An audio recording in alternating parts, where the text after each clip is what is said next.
मीरा जाने या जाने वो राधा राधा राधा प्रेम की पीड़ा मीरा जाने या जाने वो राधा राधा राधा राधा श्री राम राधा।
ओम अपवित्रः पवित्रो वा सर्वावस्थांगतोऽपि वा जस्मरेत् पुण्डरीकाक्षं सवाजाभ्यन्तरशुचि पुण्डरीकाक्षः पुनातो पुनातो पुण्डरीकाक्षः। ओम माधवाय नमः ओम केशवाय नमः ओम नारायणाय नमः गोविंदे हस्तं प्रक्षाल्य वरहापीडं नटवरवपु कर्णयो कर्णिकारं बिभ्रदवासद कनककपीशं वैजयन्तीं चमाल रन्धारेणुर्सुधरया पूरयन् गोपबिन्दै बिन्दारण्यं स्वपदरमणं प्रादिशे गीतकीर्ति बंसे विभूषित कराल नवनीरदाभा पीताम्बराधरुणबिन्दु फलाधरोष्ट पूर्णेन्दु सुंदर मुखा दरबिन्दु नेत्रा कृष्णात् परं किमपि तत्त्वमहं न जान।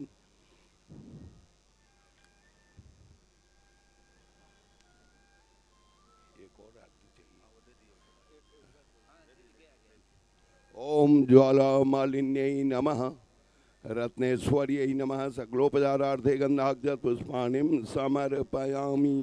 ओम चंद्रमा मनसो जात चक्षुः सूर्यो अजायत स्रोत वायुष प्राणस मुखादग्निरजायत।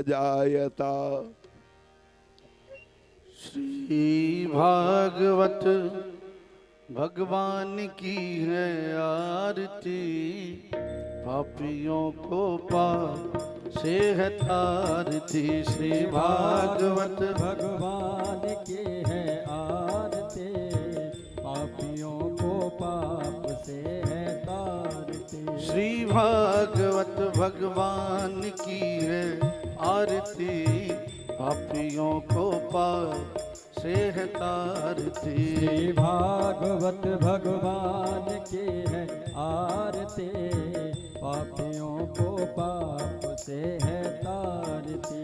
ये अमर ग्रंथ ये मुक्ति पंथ ये पंचम वेद निराला नभ जोत जगाने वाला।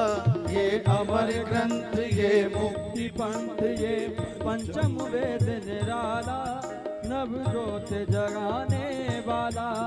हरि नाम यही हरि धाम यही हर नाम यही हर नाम यही जग के मंगल की आरती पापियों को पाप से है तारती। श्री भागवत भगवान की है आरती, पापियों को पाप से है तारती। ये शांति गीत पावन पुनीत, पापों को मिटाने वाला, हरि दर्श कराने वाला। ये शांति गीत पावन पुनीत, पापों को मिटाने वाला, हरि दर्श कराने वाला। ये सुख करणी ये दुख हरणी, ये सुख करणी ये दुख हरणी। श्री मधुसूदन की आरती, पापियों को पाप से है तार। श्री भागवत भगवान की है आरती, पापियों को पाप से है तारती। ये मधुर बोल मगफंद खोल, सन्मार्ग बताने वाला, बिगड़ी को बनाने वाला। ये मधुर बोल जगबंद गोल, सन्मार्ग बताने वाला, बिगड़ी को बनाने वाला। श्री राम यही घनश्याम यही, श्री राम यही घनश्याम यही। प्रभु के महिमा की आरती, पापियों को पाप से है तारती। श्री भागवत भगवान की है आरती, पापियों को पाप से है तारती। श्री भागवत भगवान की है आरती, पापियों को पाप से है तारती। श्री भागवत भगवान की है आरती, पापियों को पाप से है तारती। श्री भागवत भगवान की है आरती, पापियों को पाप से है तारती। कर्पूर गौरम करुणावतारम, संसार सारम भुजगेंद्र हारम। सदा वसंतम हृदयारविंदे, भवम भवानी से तम नमामि। त्वमेव माता च पिता त्वमेव बंधु च सखा त्वमेव विद्या द्रविणं त्वमेव सर्वं मम देव त्वमेव सर्वं मम देव त्वमेव सर्वं मम देव।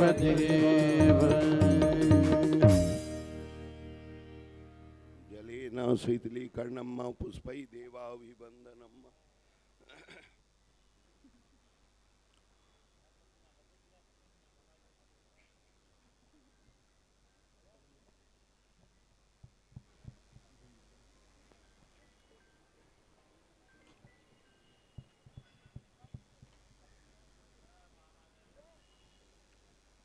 आरोग्यार्थे आत्माभिवन्दनम्।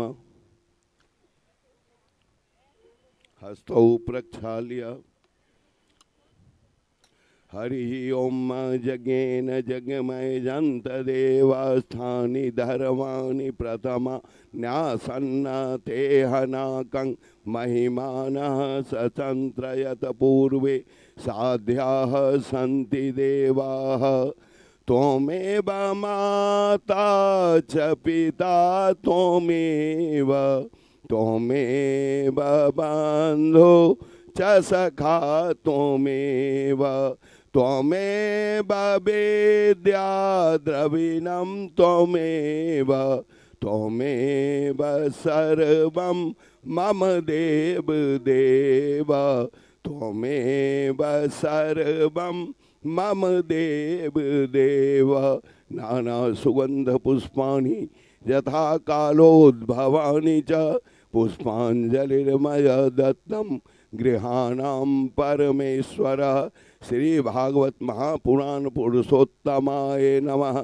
चरणारविंदे अनंत कोटि नमस्कारान् समर्पयामि।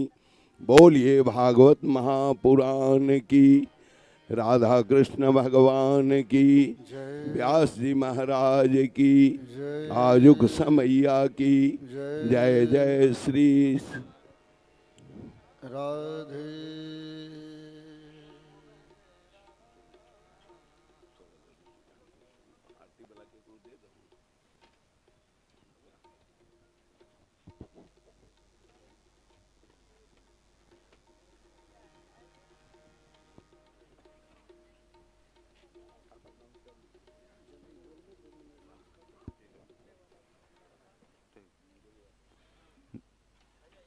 बोल वृंदावन बिहारी लाल की जय जय श्री राधे, जय जय श्री राधे श्याम।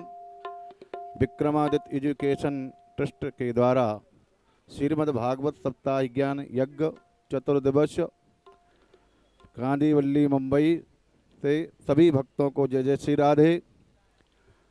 मिथिला कुंज यूट्यूब चैनल के माध्यम से दर्शन कर रहे, श्रवण कर रहे, देश विदेश में बैठे हुए सभी भक्तों को जय जय श्री राधे।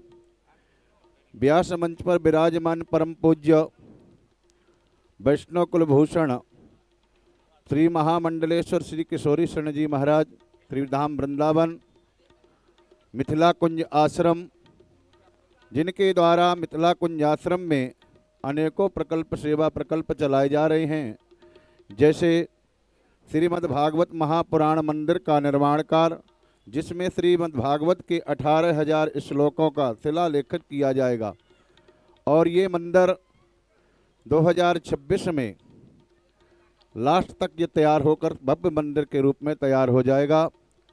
और जो भी इस मंदिर में सेवा अपनी प्रदान करना चाहें 1100, 2100, 5100 अपने पूर्वजों के नाम से श्लोक लिखाना चाहें, एक अध्याय का, एक स्कंद का, वो हमसे संपर्क कर सकते हैं। और देखिए मिथिला कुंज आश्रम में दूसरा प्रकल्प है, जिसमें 33 वर्ष से अखंड युगल नाम संकीर्तन राधे कृष्णा कृष्णा कृष्णा राधे राधे, राधे श्याम श्याम श्याम राधे राधे चलता रहता है। तो जो भी कीर्तन में मिथिला कुंज आश्रम में कीर्तन जो चलता है वहाँ सहयोग करना चाहें कि हमारे नाम से भी कीर्तन वहाँ वृंदावन धाम में चले, क्योंकि नाम की ही महिमा है, कलो केशव कीर्तनाथ। तो मिथिला कुंज आश्रम से आप संपर्क कर सकते हैं, हमारे से संपर्क कर सकते हैं और कीर्तन में शिव सेवा प्रदान कर सकते हैं।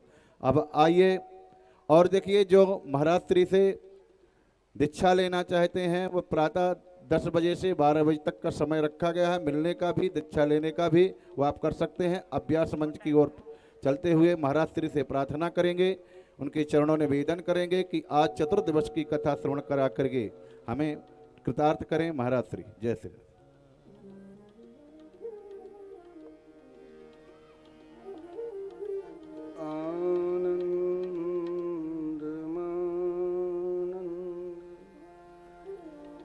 करं प्रसन्नं ज्ञानस्वरूपं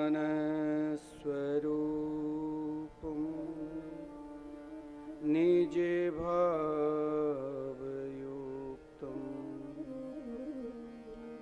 योगीन्द्रमीड्यं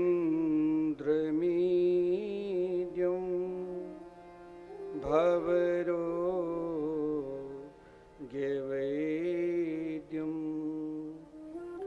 श्रीमद्गुरुं नित्यमहं स्मरामि। हार्दध्वान्त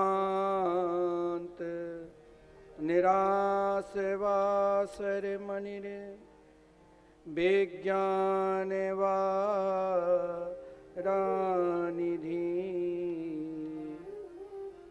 भक्ताभीष्ट सहस्रपूरण विधो चैतन्य चिंतामणि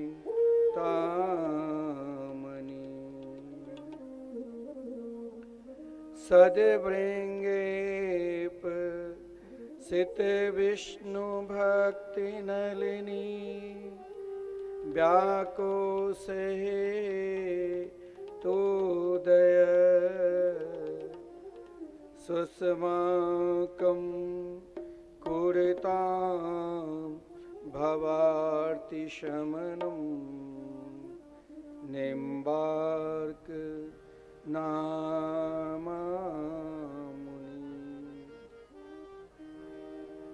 राधां कृष्ण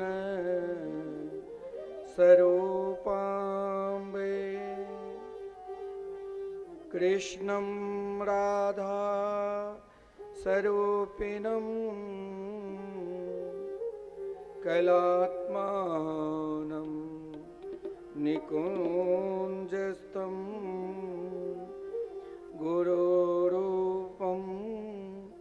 सदा भजे। वाञ्छा कल्पतरुभ्यश्च कृपा सिन्धुभ्य एव च पतितानां पावनेभ्यो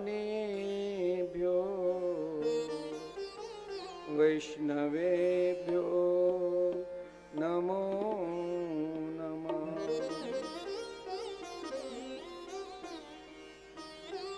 आइए हम सब 2 मिनट युगल नाम महामंत्र के संकीर्तन करें, तत्पश्चात कथामृत के रसास्वादन करेंगे।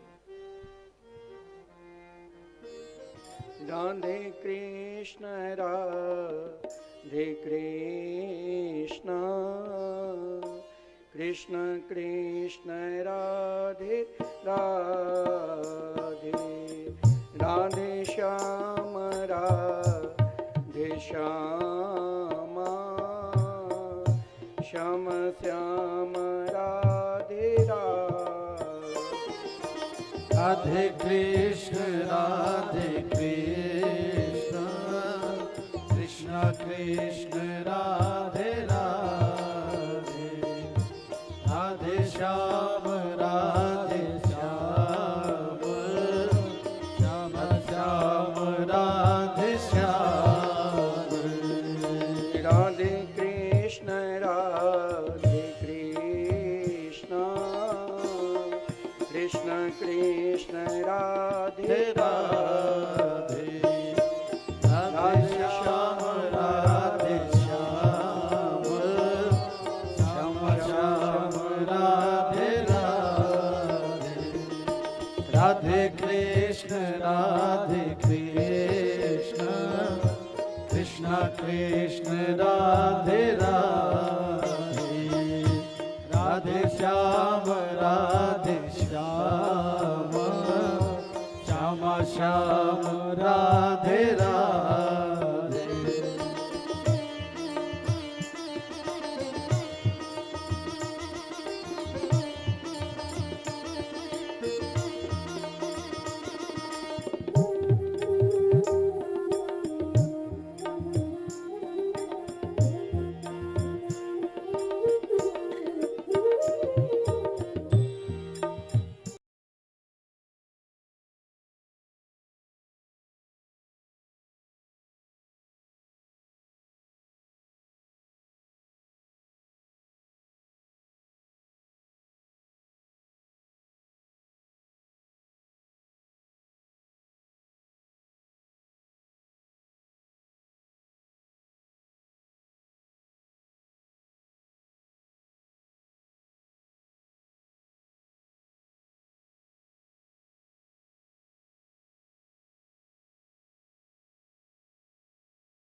वांगमयी प्रतिमूर्ति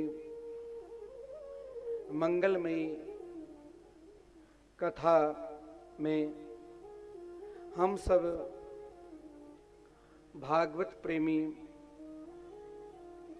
भागवत के श्रोता समाज भागवत के पंडाल में उपस्थित होकर कथामृत के रसास्वादन करें। कई भक्त मिथिला कुंज यूट्यूब चैनल के माध्यम से भी कथा अमृत के रसास्वादन करें। इस श्रीमद् भागवत महापुराण कथा के आयोजक श्री विक्रमादित्य एजुकेशन ट्रस्ट तथा उनके सभी सहयोगी जन, समस्त पदाधिकारी जन,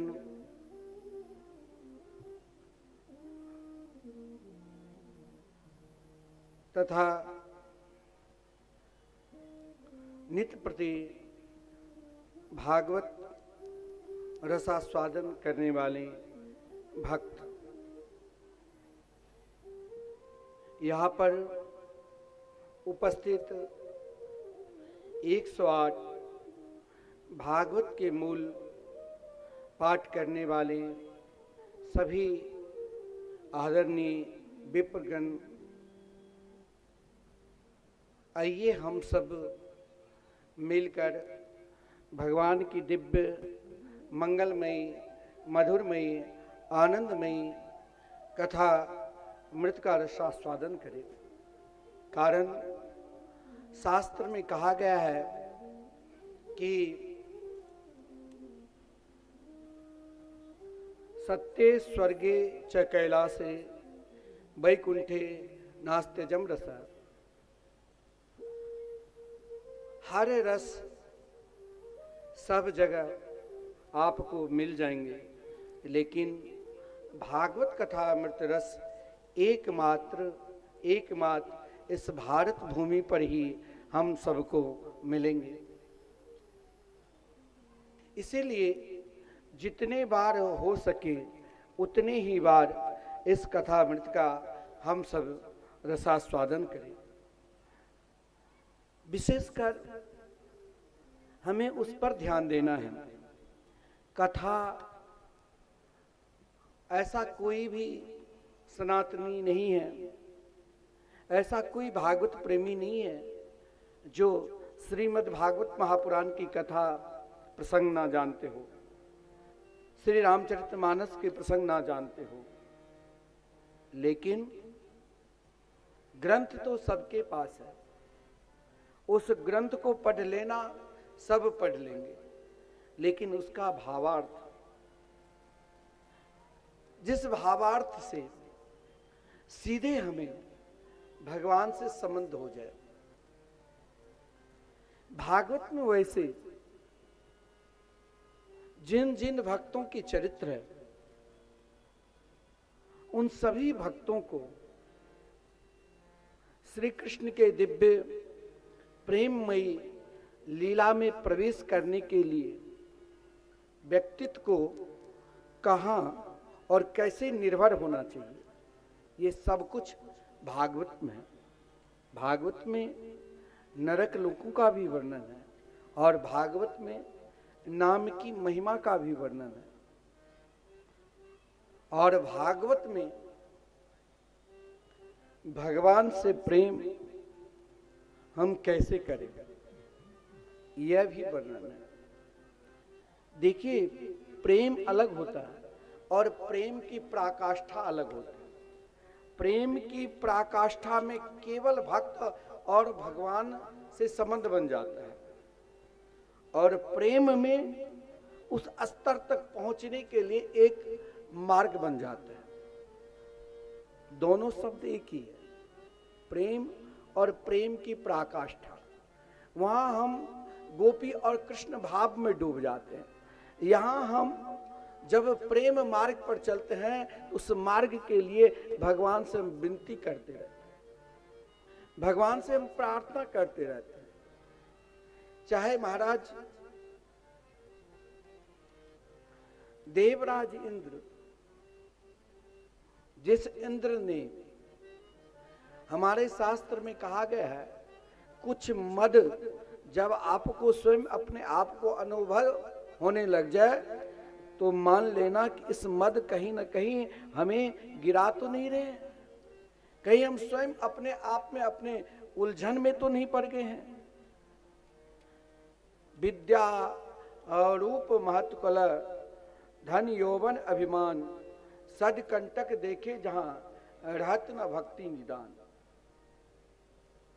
हमें स्वयं अपने आप को भी परीक्षा लेना है और उस परीक्षा में हमें स्वयं को अपने आप को सफलता भी देखना है कि हम अब तक कहां तक सफलता मिली है, हम कहां तक किस स्तर तक भगवान के निकट पहुंचे हैं।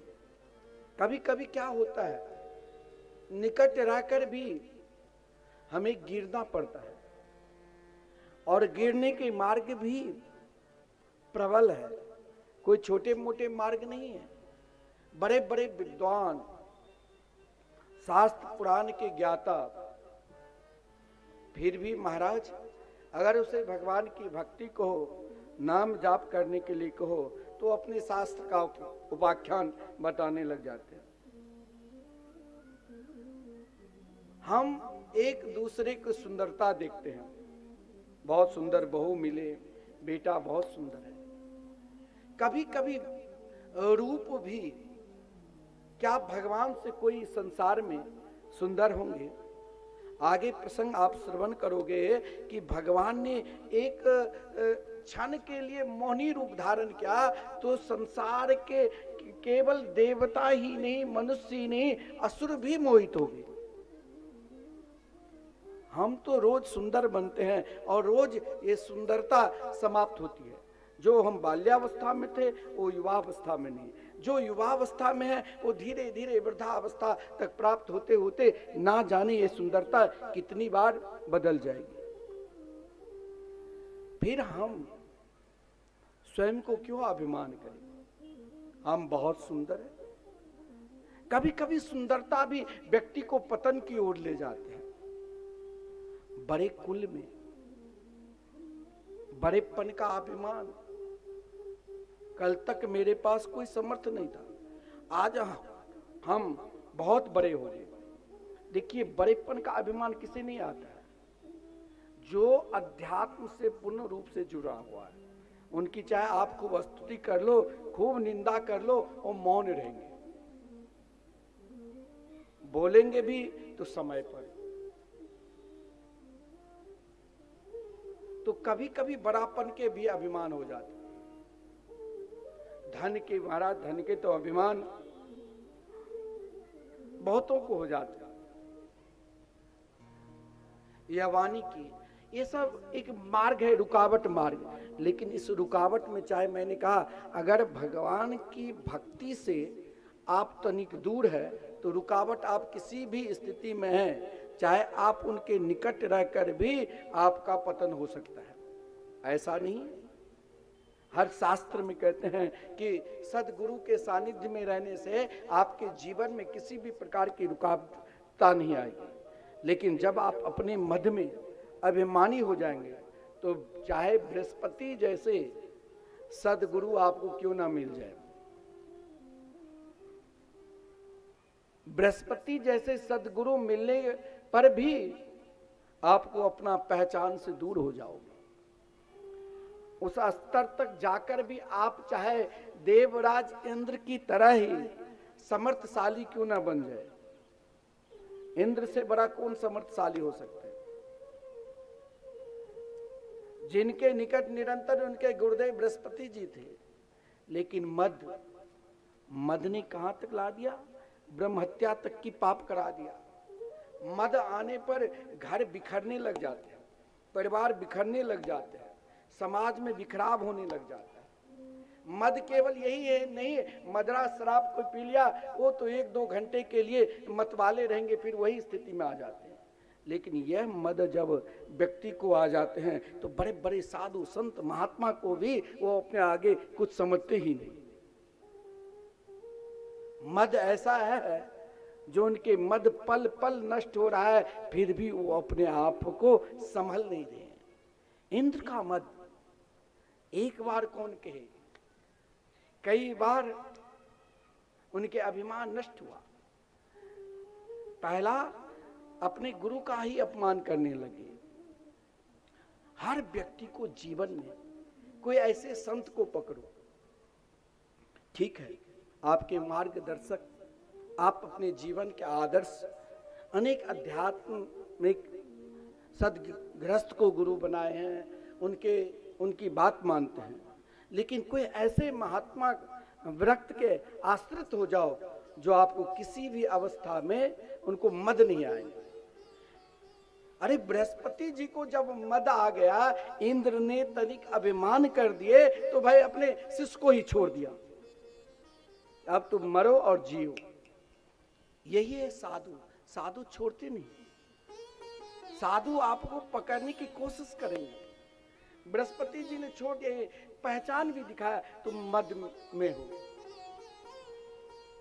महात्मा इतने दयालु होते, इतने कृपालु होते हैं, चाहे देवराज इंद्र ने फिर गुरु बनाया, मार्गदर्शक। ये देखिए, दीक्षा गुरु एक ही होते हैं, मार्गदर्शक। वैष्णवी दीक्षा लेने के बाद हमारी संस्कृति में, हमारी परंपरा में, हमारे वैदिक धर्म में अन्य आप कहीं भी दीक्षा ले सकते हैं, माता से, पिता से, अपने से, बड़ों से, लेकिन वैष्णवी दीक्षा के बाद फिर आप दीक्षा लेने के अधिकारी नहीं। जैसे आदरणीय श्रीमान वेदव्यास जी ने संपूर्ण पुराणों की रचना की, 17 पुराणों की, लेकिन भागवत की रचना के बाद कहीं किसी शास्त्र में लिखा ही नहीं है कोई ग्रंथ की रचना की, क्योंकि भागवत श्रीमद् भागवत महापुराण यानी वैष्णव महापुराण। वैष्णवी दीक्षा प्राप्त करने के बाद फिर हमें वहीं पर स्थिर रहना है। फिर मन बदला तो वहां असुर को भी मंत्र प्रदान कर दिया। अरे तुरंत अपने गुरुदेव को अलग कर दिया, सिद्धार्थ पूर्ण रूप से दान कर दिए, पूर्ण रूप से दान कर दिए। जिस हड्डी से वज्र बना, स्वयं विश्व रूप ने जिसको सिर धड़ से अलग कर दिया था, उसने नारायण कवच दिया। भागवत की बहुत महत्वपूर्ण नारायण कवच के अनुष्ठान है। सब रोग की एक दवा है, यानी हर संकट की एक दवा है नारायण कवच।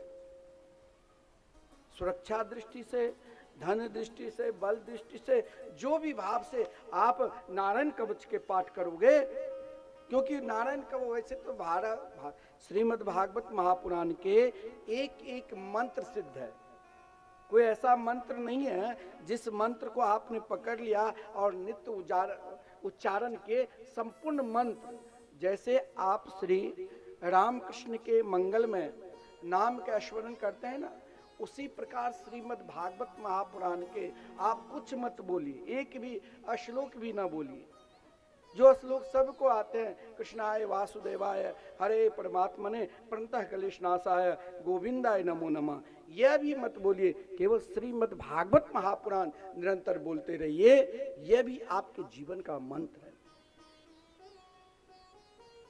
भागवत के संपूर्ण श्लोक मंत्र राज है, लेकिन मंत्र में भी महामंत्र ये नारायण कवच है। और महामंत्र नारायण कवच को प्राप्त करने के बाद भी, मैंने कहा संपूर्ण स्तर होने के बाद, यदि जीवन में कहीं भी स्वयं को अपने देश से अभिमान है तो पतन होना भी मार्ग आगे बढ़ता है। देवराज इंद्र ने ठीक है सब कुछ प्राप्त किया, लेकिन एक जिसे अज्ञानी कहते हैं, ना समझ कहते हैं, परंतु कभी कभी ना समझ, हम बहुत बड़े ज्ञानी वही स्तर पर खड़े रहे और एक ना समझ बहुत ऊंचाई प्राप्त कर लिया। वित्रासुर, जिनकी ऊंचाई जीवन में किसी को नकारो नहीं, किसी को ये मत को तुम्हारे अंदर कोई प्रभाव नहीं है। संसार में हर व्यक्ति के पास कुछ ना कुछ प्रभाव है। प्रभाव यानी बल, बल यानी शक्ति हर व्यक्ति के अंदर है। ऐसे प्रभाव को हम किस मोड़ पर दें। बात चल रही थी प्रेम, और प्रेम केवल प्रेम प्रेम चिल्लाना नहीं है, उन प्रेम की पराकाष्ठा के जो स्वरूप है, श्री राधा कृष्ण के दिव्य माधुर लीला है, जहां ना संयोग वियोग से सब कुछ ऊपर है, जहां नित्य श्री जी की कृपा बरसती है, उस प्रेम पराकाष्ठा के लिए आपके निष्ठा की परीक्षा दिखाई। वित्रासुर देखा कि इसके ऊपर महात्मा की कृपा है, ये वज्र नहीं, ये महात्मा की कृपा है, मैं लड़ नहीं सकता हूं, लेकिन हम इनसे कुछ विशिष्ट वस्तु प्राप्त कर सकता हूं। कोई आपको सम्मान नहीं दिए, आदर नहीं दिए, आप घबरा जाते हैं। और यहाँ वित्रासुर के हाथ पैर पेट सब कटे हुए थे, फिर भी देखिए प्रेम का भाव भी, आप भगवान के किसी रूप से जुड़ जाओ। आज समाज में बहुत अभाव हो रहे हैं, जोड़ने की प्रक्रिया है, हम कैसे जुड़े। शोभा यात्रा हो रही थी और वहां कार्यकर्ता बजरंग दल वाले सब अपने अपने वस्त्र पहचान पहनकर आगे आगे चल रहे थे। उनके भाव बढ़िया था, किसी के लिए वो भाव पहचान में नहीं आए, और उसमें था सेवा सुरक्षा तब संस्कार। जीवन में आपकी सेवा है तो सुरक्षा की ओर अपने आप बढ़ोगे। सेवा भाव नहीं है, आप अपनी माता पिता की सेवा नहीं करोगे और आप चाहोगे कि हमें कोई सेवा कर दे, आप अपनी राष्ट्र की सेवा नहीं करोगे, फिर आप सोचोगे कि मैं चैन से रहूं, तो आप कैसे रह सकते हैं? आप बेचैन रहेंगे। आप पहले सेवा करो। एक दिन घर के सब परिवार आपस में मिलो, अपना अपना भाव भी व्यक्त करो। अपना हर व्यक्ति के अंदर कुछ ना कुछ छुपा रहता है, वो किसी से नहीं बताते हैं कि कहीं मैं इसे बता दिया तो और बात नहीं बोलेंगे। आप किसी की निंदा कर दो और जिसे आप बहुत प्रिय मानोगे, बहुत प्रिय, वही दूसरे को कहने के लिए चले जाएंगे ये अशांति में, ये दुखी है, इनके व्यापार अब सही नहीं चल रहा, दुख की गोता लगाने लग जाते हैं। अब आप फिर आप बेचैनी यही है, आप फिर आपकी सुरक्षा चाहते हो कि हमारी सुरक्षा। भाई एक रोटी देने वाले भी आज ऐसे ऐसे लोग हैं, देने के लिए कोई घर की परिवार की तैयार नहीं है, और उनके लिए आज देख लो हर जगह वृद्धाश्रम। मैं देखता हूं ऐसे ऐसे वृद्धाश्रम है ना, वहां आप सीधे सोचोगे कि आपके सामने बढ़िया दिखाएंगे, लेकिन उनकी क्या गति होती है वह आपको नहीं पता चलेगा।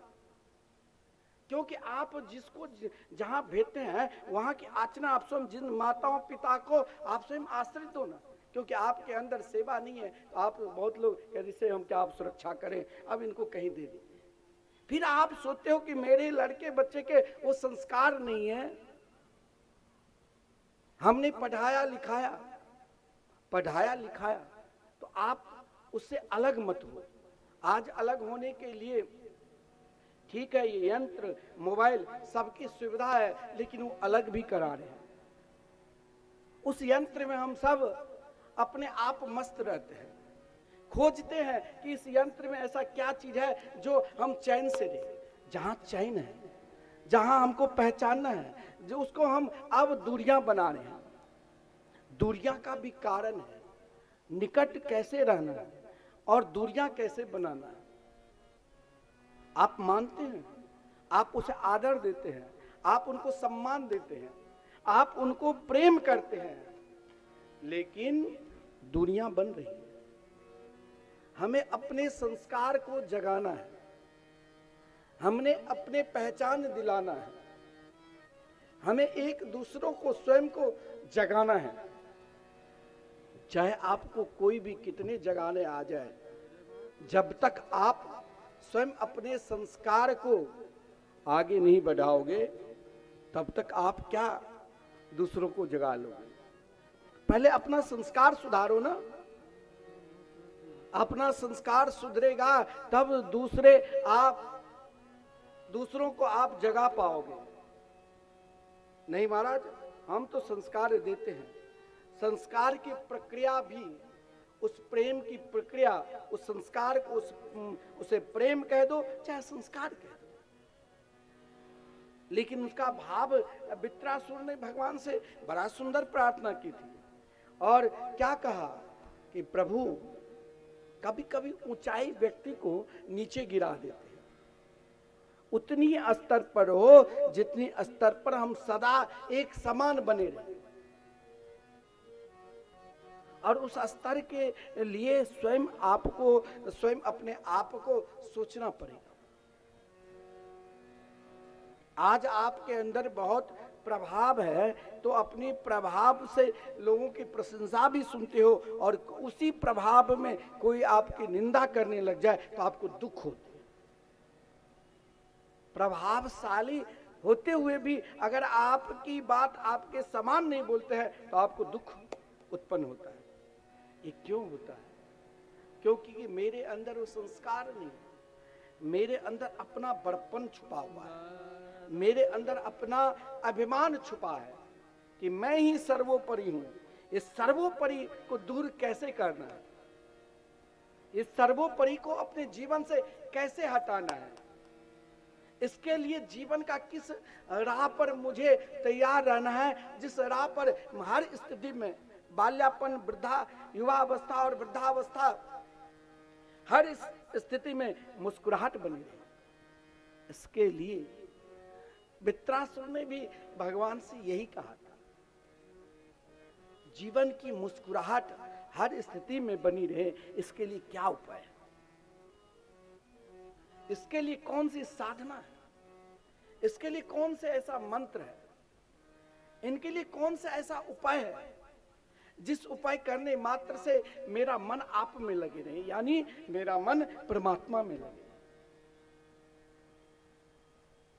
इसके लिए महाराज स्वयं अपने आप को ऊंचाई की ओर मत भागो।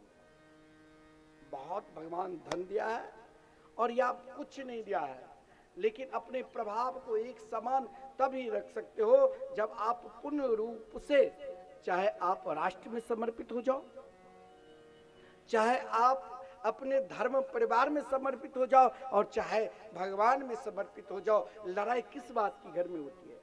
हम बड़े तो हम बड़े, सब अपने आप एक समान होना चाहते हैं, लेकिन वित्रासुर ने तो भगवान से कहा मैं वो समान नहीं, आपके समान नहीं बनूंगा। पहले भगवान के हमसे रामकृष्ण की उपासना करते थे, आज तो इस कलयुग में 2-4 लाख शिष्य हो जाते हैं, सोने चांदी के सिंहासन खरीद लिया, उस पर बैठ जाते हैं, कहते हैं मैं भगवान हूं। अब चेलों से कहते हैं अब 2-4 10 25 50 बाउंसर रखा है, आगे पीछे घूमते रहते हैं। अरे हमारे गुरुदेव तो बहुत बड़े हैं, पृथ्वी पर पैर ही नहीं रखते हैं, इतने बड़े हैं जो महाराज उनका नाम चल रहा है। लेकिन यहां तो नाम के विषय में क्या कहा? भगवान ने देवराज इंद्र को दर्शन नहीं दिया। देवराज इंद्र के पास संपूर्ण प्रभाव रहते हुए भी भगवान एक असुर को दर्शन दिया, उस भी उन अवस्था में जिन अवस्था में उनके पास कोई सहारा नहीं थी। बड़े बड़े महाराज पद पर आ जाने से अपने आप को भगवान मानने लग जाते, अरे हम सबसे बड़े धर्मगुरु हैं। लेकिन जरा वो भी एकांत में स्वयं पश्चाताप करेंगे तो वहां तो एक ही भाव है, संतत्व भाव। जो संतत्व भाव वित्रासुर ने कहा, अहम हरि तब पादे के मूल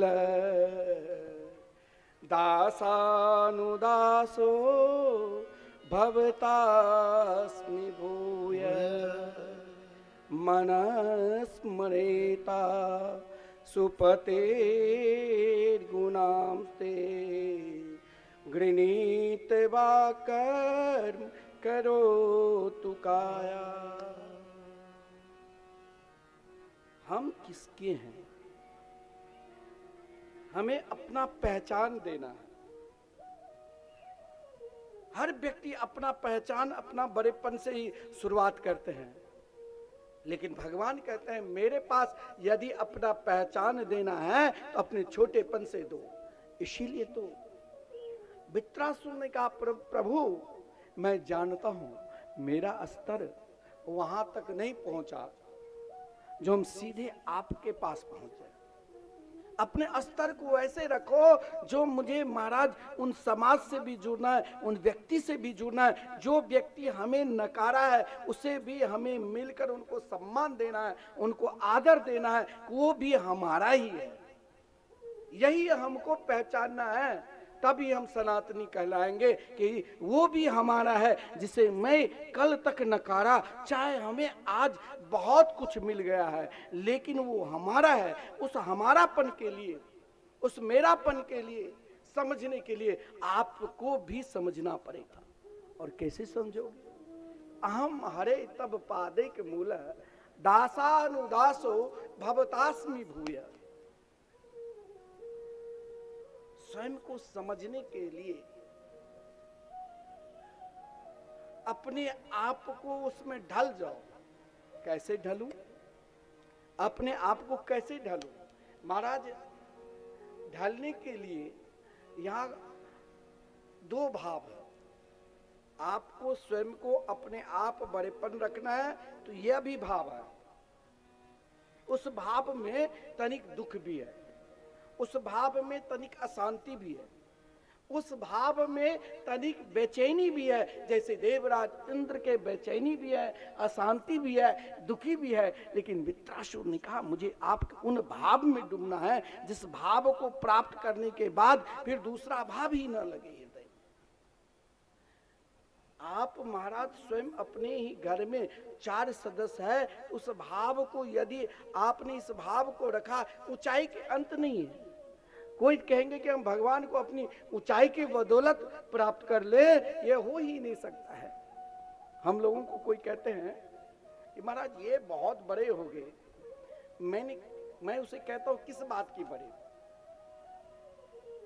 धन की बड़े, या प्रभावशाली खूब हो गए उसके बड़े, या बड़ी क्षमता है बोलने की उसके बड़ेपन? बड़ापन तो भगवान को बिल्कुल, भगवान के लिए सबसे नकारात्मक शब्द है। भगवान ये तब बड़े घर में ही आते। भगवान तो उन ग्वालिनों के बीच में ठाकुर जी प्रकट हुए जहां महाराज जब उद्धव गए तो उद्धव जी से यही कहा आप अपने शास्त्र पुराण को मत दो, यहां तो मेरा मन तन सब कुछ श्री कृष्ण में है। वहां तो कुछ नहीं चाहिए। नानाक पृष्ठ्यम न पारमेष्ठ्यम न सर्वभौमम न रसाधिपत्यम न योग सिद्धि पुनर्भवम वा समंजसे त्वां बिहेय कांचे। आप भगवान को धन से मोहित करना चाहते हो, वो नहीं होंगे। उस स्वयं कौस्तुभ मणि पहन रखे हैं, उससे कीमती कोई मणि नहीं है। आप भगवान को योग के बदौलत प्राप्त करना चाहते हैं, नहीं मिलेंगे।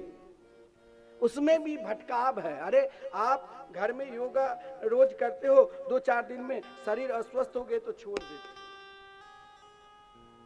आप चाहते हो, आजकल तांत्रिक के अधिक लोग मानने लगे। आजकल रिद्धि सिद्धि दिखाने वाले के पीछे लोग बहुत भागने लगे। लेकिन उस रिद्धि सिद्धि और उन तांत्रिक से पूछो, उन रिद्धि सिद्धि को दिखाने वाले को पूछो, हाँ आप भगवान के आड़ में चलोगे तो आपकी आदरता मिलेगी, लेकिन आपकी रिद्धि सिद्धि तो वहां कुकड़ी विष्ठा के उपाधि दिया गया है। न योग सिद्धि र पुनर्भवम वा। वहां कोई रिद्धि सिद्धि की प्रवेश ही नहीं है। हमारे पूज्य गुरुदेव कहते हैं करीबन 100 साल के होने वाले हैं और बहुत दिव्य महापुरुष है, नाम जापक है। कोई पहुंचते हैं महाराज लड़का बच्चा ये कर रहे, केवल कहते हैं नाम का जाप करो। संपूर्ण दवा की एक दवा नाम की आराधना करो। विश्वास है, विश्वास की तटस्थता कैसे रखना है, बहुत सरल है, बहुत सुगम है। हम सब जानते हैं कि इस कली काल में अगर कुछ प्रधान है और उस प्रधानता से भगवान मिलते हैं तो एकमात्र नाम ही प्रधान है। भागवत में भी ये बात कही है, ना यत् फलम नास्ति तपसा न योगे न समाधिना तत्फलम लभते सम्यक कलो केशव कीर्तन। अब कीर्तन भक्ति में भी कोई आपको कहे कि ये हाथ में झोली माला ले लो और झोली माला लेकर नाम जाप करो, आपको लगेगा कि ये हमें क्या बता दिया, इससे क्या धन दौलत मिल जाएगा, इससे क्या हमें सब कुछ जो मन में इच्छा है मिल जाएगा। हाँ, आपने कल सुना भगवान के शरण में जाने से सब कुछ मिलेगा, लेकिन विश्वास कैसे तटस्थ होना चाहिए। हम ऐसा नहीं है जो हम विश्वास नहीं करते, ऐसा नहीं है जो हम भगवान से नहीं जुड़ते, लेकिन मेरे विश्वास में और भक्त के विश्वास में क्या फर्क है। विश्वास के प्रधानता भी 3 प्रकार के होता है। आपके विश्वास मुझ में है। अब आदरणीय सिन्हा जी, अब उनके विश्वास मुझ में है, मैं मना भी करूं तो भी कहते नहीं आओ। मैं कहता हूं कोई और भी वक्ता सब है, वो कहते नहीं। एक विश्वास जागृत है, एक साधु संतों के प्रति निष्ठा है, एक भाव है, एक विश्वास जागृत है। आप भागवत पंडाल में आते हैं, यही तो विश्वास है। लेकिन आपका विश्वास कैसे तटस्थ है, यह आपका पहचान होना चाहिए। यह हम नहीं आप जानते, नहीं हम जानते, कोई नहीं जानते। अब भगवान में विश्वास हमें किस प्रकार होना चाहिए, यह पहचान हमें बहुत जरूरी है। और यह पहचान आपने कर लिया तो फिर किसी के पास जाकर कोई प्रश्न भी न करना। आप अपने अपने स्तर देखना कि अभी तक हम भगवान से किस स्तर तक जुड़े, अभी तक मेरा मन भगवान में कैसे लगे हुए हैं। तो स्तर के विषय में 3 प्रकार के स्तर दिखाया गया है। कैसा स्तर? अजात पक्षा इव मातिर खगा अस्तन्यम यथा वत्स तड़ा क्षुधाता प्रियम प्रियैव विसितं विसन्ना मनोरविंदा छदृश्यते त्वाम्। आप अपना स्तर समझना है। जो व्यक्ति अपना स्तर समझ लिया ना, वही प्रहलाद हो सकते हैं। उनके विश्वास निरंतर तटस्थ रहेगा। वो अपने विश्वास को हिलाएंगे नहीं, वो अपने विश्वास को झुकाएंगे नहीं, और वो अपने विश्वास में ना किसी से डरेंगे ना किसी से भय करेंगे। वो केवल अपने विश्वास में मुस्कुराते रहते हैं। कई लोग कहते हैं मंदिर रोज दर्शन करने के लिए महाराज गए, लेकिन वहां तो कुछ मिला ही नहीं। कई लोग कहते हैं वृंदावन अयोध्या कई बार दर्शन कराए, लेकिन हमारे स्तर कुछ अभी बदला नहीं। हाँ, वहाँ साधु संत महात्मा कहते रहते हैं भजन करो भजन करो, भजन तो क्या, लेकिन भजन करने के बाद भी लगता है हम अभी तक वहीं पर तटस्थ हैं। इसमें कहीं न कहीं हमें अपने आप को पहचानना है। बहुत सूक्ष्म तरह से हमें स्वयं अपने आप को पहचानना है। भगवान की पहचान 3 प्रकार की होती है। ये पहचान है, ये समर्पित नहीं है कि कि आपने अगर पहचान लिया, हमने आपको देख लिया, आपने हमको देख लिया, अब आप हमें पहचानने लगे, तो कोई जरूरी नहीं आप पहचान कर मुझ में समर्पित हो जाएंगे, फिर हम आपको जो कहेंगे वही करने लग जाएंगे, ये कोई जरूरी नहीं। उस स्तर पर जाने के लिए पहला कदम है पहचान। परमात्मा के शरण में जाने के लिए पहला ही कदम बना है पहचान। अपने आप को पहचानो, अपने आप को अपने राष्ट्र से जुड़ो, अपने आप को पहचानो। आज हम पहचान से दूर है तो कोई आके हमें मार देते हैं, कोई आके हमें गाली दे देते हैं, कोई कभी कुछ बोलते हैं, कभी कुछ बोलते हैं। आज भी मेरे अंदर वो शक्ति है। कुछ संकीर्ण लोग आज हमको महाराज चाहते हैं कि मैं इसे पकड़ूं। देखिए बांग्लादेश में हम कितने दयालु है और वो कितने दुर्दांत तरीका से मारा है हिंदू को। क्यों? क्योंकि हम अपने पहचान से दूर हो जाते हैं। महात्मा धर्म गुरु हमें जागृत कराने के लिए बार बार प्रेरणा देते हैं, फिर भी पहचान क्यों नहीं होता है? इसमें कमी है। और पहचान 3 धारा में बांट दिया है भागवत ने। पहचान को 3 स्वरूप में भागवत ने आप सभी के सामने दे दिया है व्यास जी। पहला पहचान, हे प्रभु मेरे पहचान निरंतर आपसे बने रहे। हम आपको कभी भूलू नहीं। हम भूल जाते हैं भाई अमुक व्यक्ति तो जुड़े हैं, लेकिन अब बातचीत नहीं होती है, फोन से बात करना बंद कर दिया, चलो अब 1-2 साल हो गए, अब इससे हम क्या मिले। यही कमी है। इस कमी को दूर करना है, हमें मिलना है। हमें जो सगे संबंधी हम भूल जाते हैं। आजकल बेटी के शादी विवाह में भी जो आपके अपना है वो सब सम्मिलित क्यों नहीं होते हैं? ताकि हम उनको पहचान से दूर कर दिए। हम जानते हैं पहचानते तो आपके निकट से बहुत दूर हो चुके हैं। तो यही पहचान हमें भगवान के निकट बनाना है। यही पहचान हमें अपने आप को दिखाना है। वित्रासुर के प्रसंग में पहचान भक्ति का बड़ा महत्वपूर्ण दिया गया है। कहा अजात पक्षा इव मातरा खगा। पहचान, आज आपने हमको देख लिया, 2-4-10 दिन के बाद भाई ठीक है आप कौन कथा करके जाएंगे, ये अपना वृंदावन जाएंगे, हम अपना काम करें। फिर कोई आएंगे उसे पहचानना है, फिर दूसरे आएंगे उसे पहचानना है। यही हमारी भक्ति है। आज यही हमारी श्रद्धा है। हम ऐसे नहीं हैं जो मंदिर नहीं जाते हैं, हम ऐसे नहीं हैं जो भगवान को नहीं मानते हैं, लेकिन कुछ दिन के लिए पहचानते हैं भाई अब ठीक है, अब तो पहचान लिया, अब देखा जाएगा। जैसे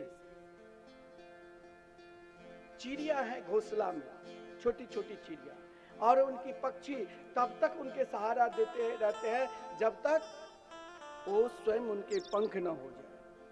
पंख हुआ दोनों बिखर जाते हैं। आज हमने खूब कुछ देर के बाद हम खूब नाचेंगे, नंद गर्भ आनंद भयो जय कन्हैया लाल की, लेकिन ये आनंद हमें अपने हृदय में बैठाना है। ये आनंद को हमें ऐसे लेना है, वैसे आनंद नहीं जैसे वो पक्षी घोंसला में अपनी संतान को तब तक ही ध्यान रखते हैं जब तक महाराज उनकी पंख न हो जाए। हमें ऐसा भी आनंद नहीं लेना है, हमें वैसा भी आनंद नहीं लेना है पहचान में। जैसे गौ ने बछड़ा दिया और वो बछड़ा तब तक गौ उनके बिना व्याकुलता बनी रहती है जब तक वो दूध पीते रहते हैं। दूध छोड़ दिया, किसान ने बछड़े को अलग किसी को दे दिया, गौ अलग, फिर भी रह जाते। ऐसा भी पहचान है। ये मैं भगवान के विषय में बता रहा हूं। पहचान में जिज्ञासा होनी चाहिए, पहचान में तड़प होनी चाहिए, पहचान में व्याकुलता होनी चाहिए, पहचान में महाराज ऐसी व्याकुलता होनी चाहिए कि पल पल पल पर पल पल केवल उन रूप की याद बनी रहे। वो कैसा है? तो प्रियम प्रियैव विसुतम विषान्ना। जैसे एक स्त्री, सौभाग्यवती स्त्री उनके पति उनसे बहुत अत्यधिक प्रेम करते हैं, लेकिन किसी कारणवशात वो कहीं काम धंधा के लिए दूर चले गए।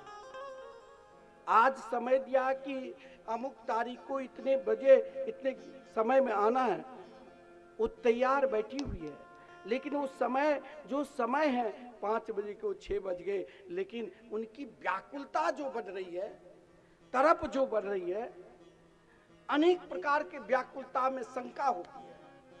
ऐसी व्याकुलता जब आप भगवान से बढ़ाओगे तब आप कभी दुखी नहीं रहोगे, तब हर स्थिति में मुस्कुराते रहोगे, निरंतर प्रसन्न मुद्रा में रहोगे। और यही प्रसन्न मुद्रा आपको फिर यहाँ भी कई खंबे हैं ना, तो आप भगवान को खोज लोगे क्या? ये सब जानते हैं ना कि भगवान तो हर जगह है, लेकिन हर जगह के लिए खोज के लिए उन व्याकुलता रूपी खोज में जब डूब जाओगे तब ही आप प्रहलाद बनोगे। क्योंकि मेरे प्रभु रास रासेश्वरी श्री राधा रानी तो साक्षात हमारी लाडली जो कृपा की मूर्ति है, उनको निरंतर हमें निहारना है, चाहे वो दर्शन दे चाहे ना दे। जब हम उस स्तर तक पहुंच जाएंगे तब हम भी प्रहलाद की तरह निरंतर निरंतर निहारते रहेंगे। जब निहारो लाडली, निहारो लाडली,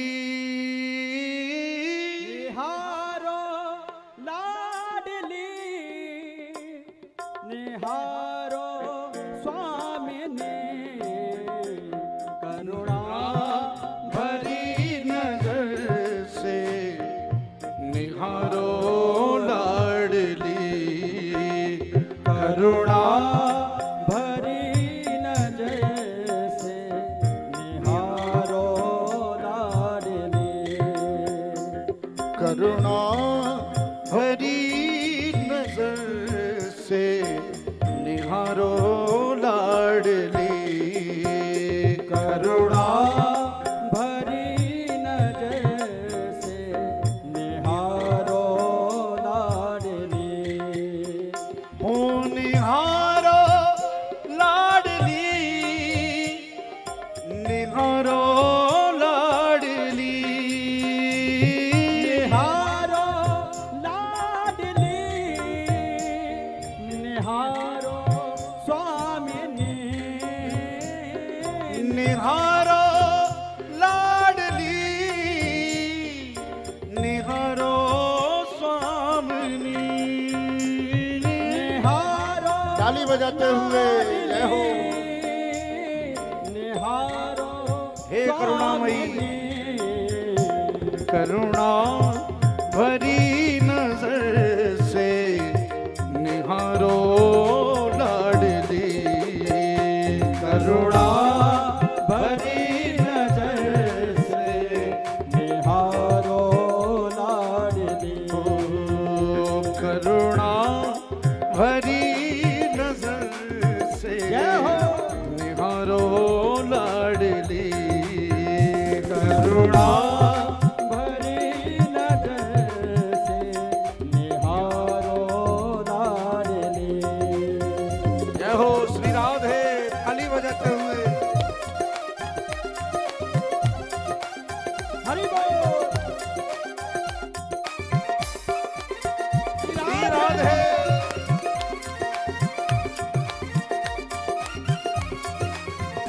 जय जय।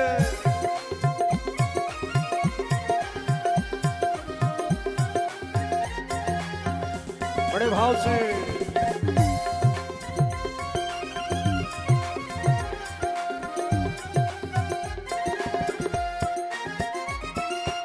ब्रज की इन कुंज जैसा मेरा हृदय सजा दो, ब्रज के निकुंज जैसा मेरा हृदय सजा दो, ब्रज के निकुंज जैसा मेरा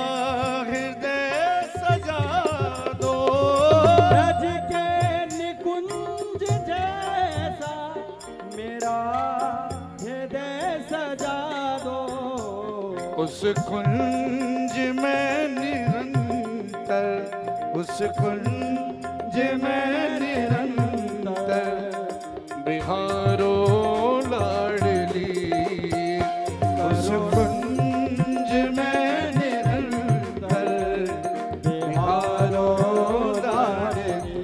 गाइए भाव से, ओ निहारो लाडली, निहारो स्वामिनी, निहारो ताली बजाते हुए जय हो। निहारो स्वामिनी, निहारो लाडली, निहारो स्वामिनी, निहारो लाडली, निहारो स्वामिनी। ओ करुणा भरी नजर से, करुणा भरी नजर से निहारो लाडली, करुणा भरी नजर से निहारो लाडली। ताली बजाते हुए हरि बोल। श्री राधे श्री राधे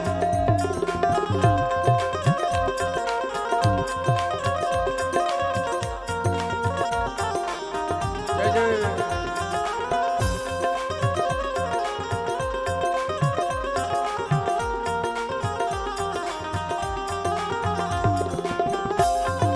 जय हो श्री राधे।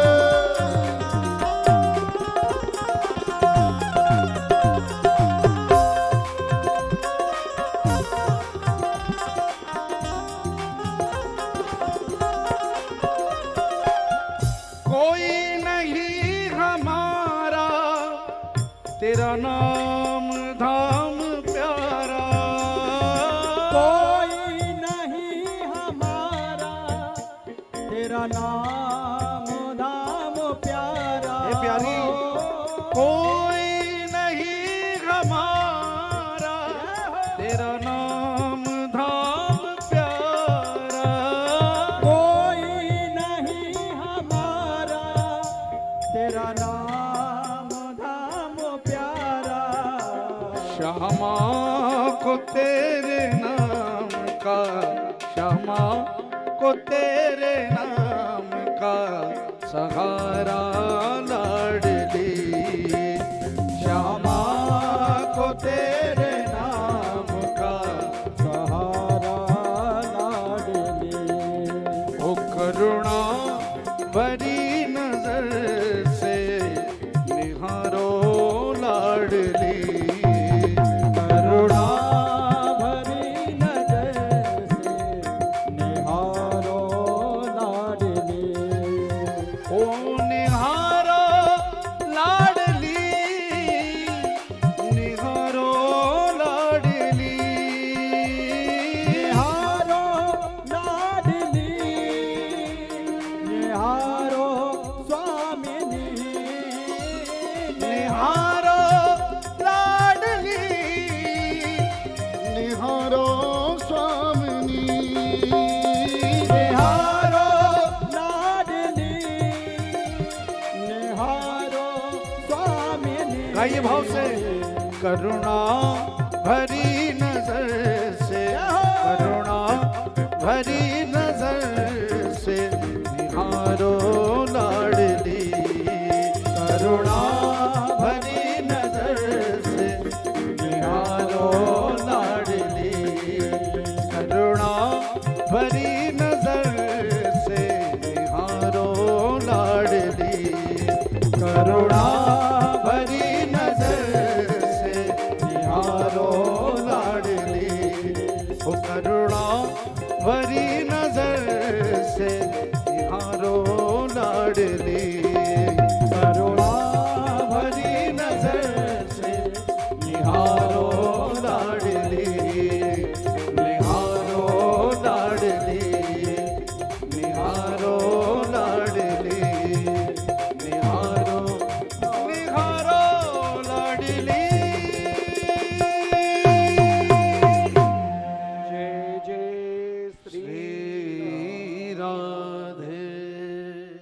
सिद्धांत हमें अपने जीवन में क्या लेना है?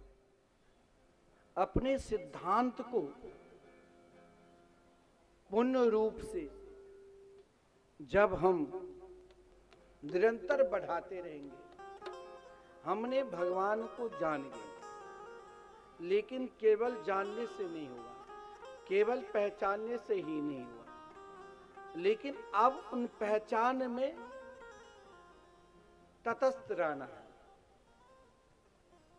एक नंबर सिद्धांतिक बनना है,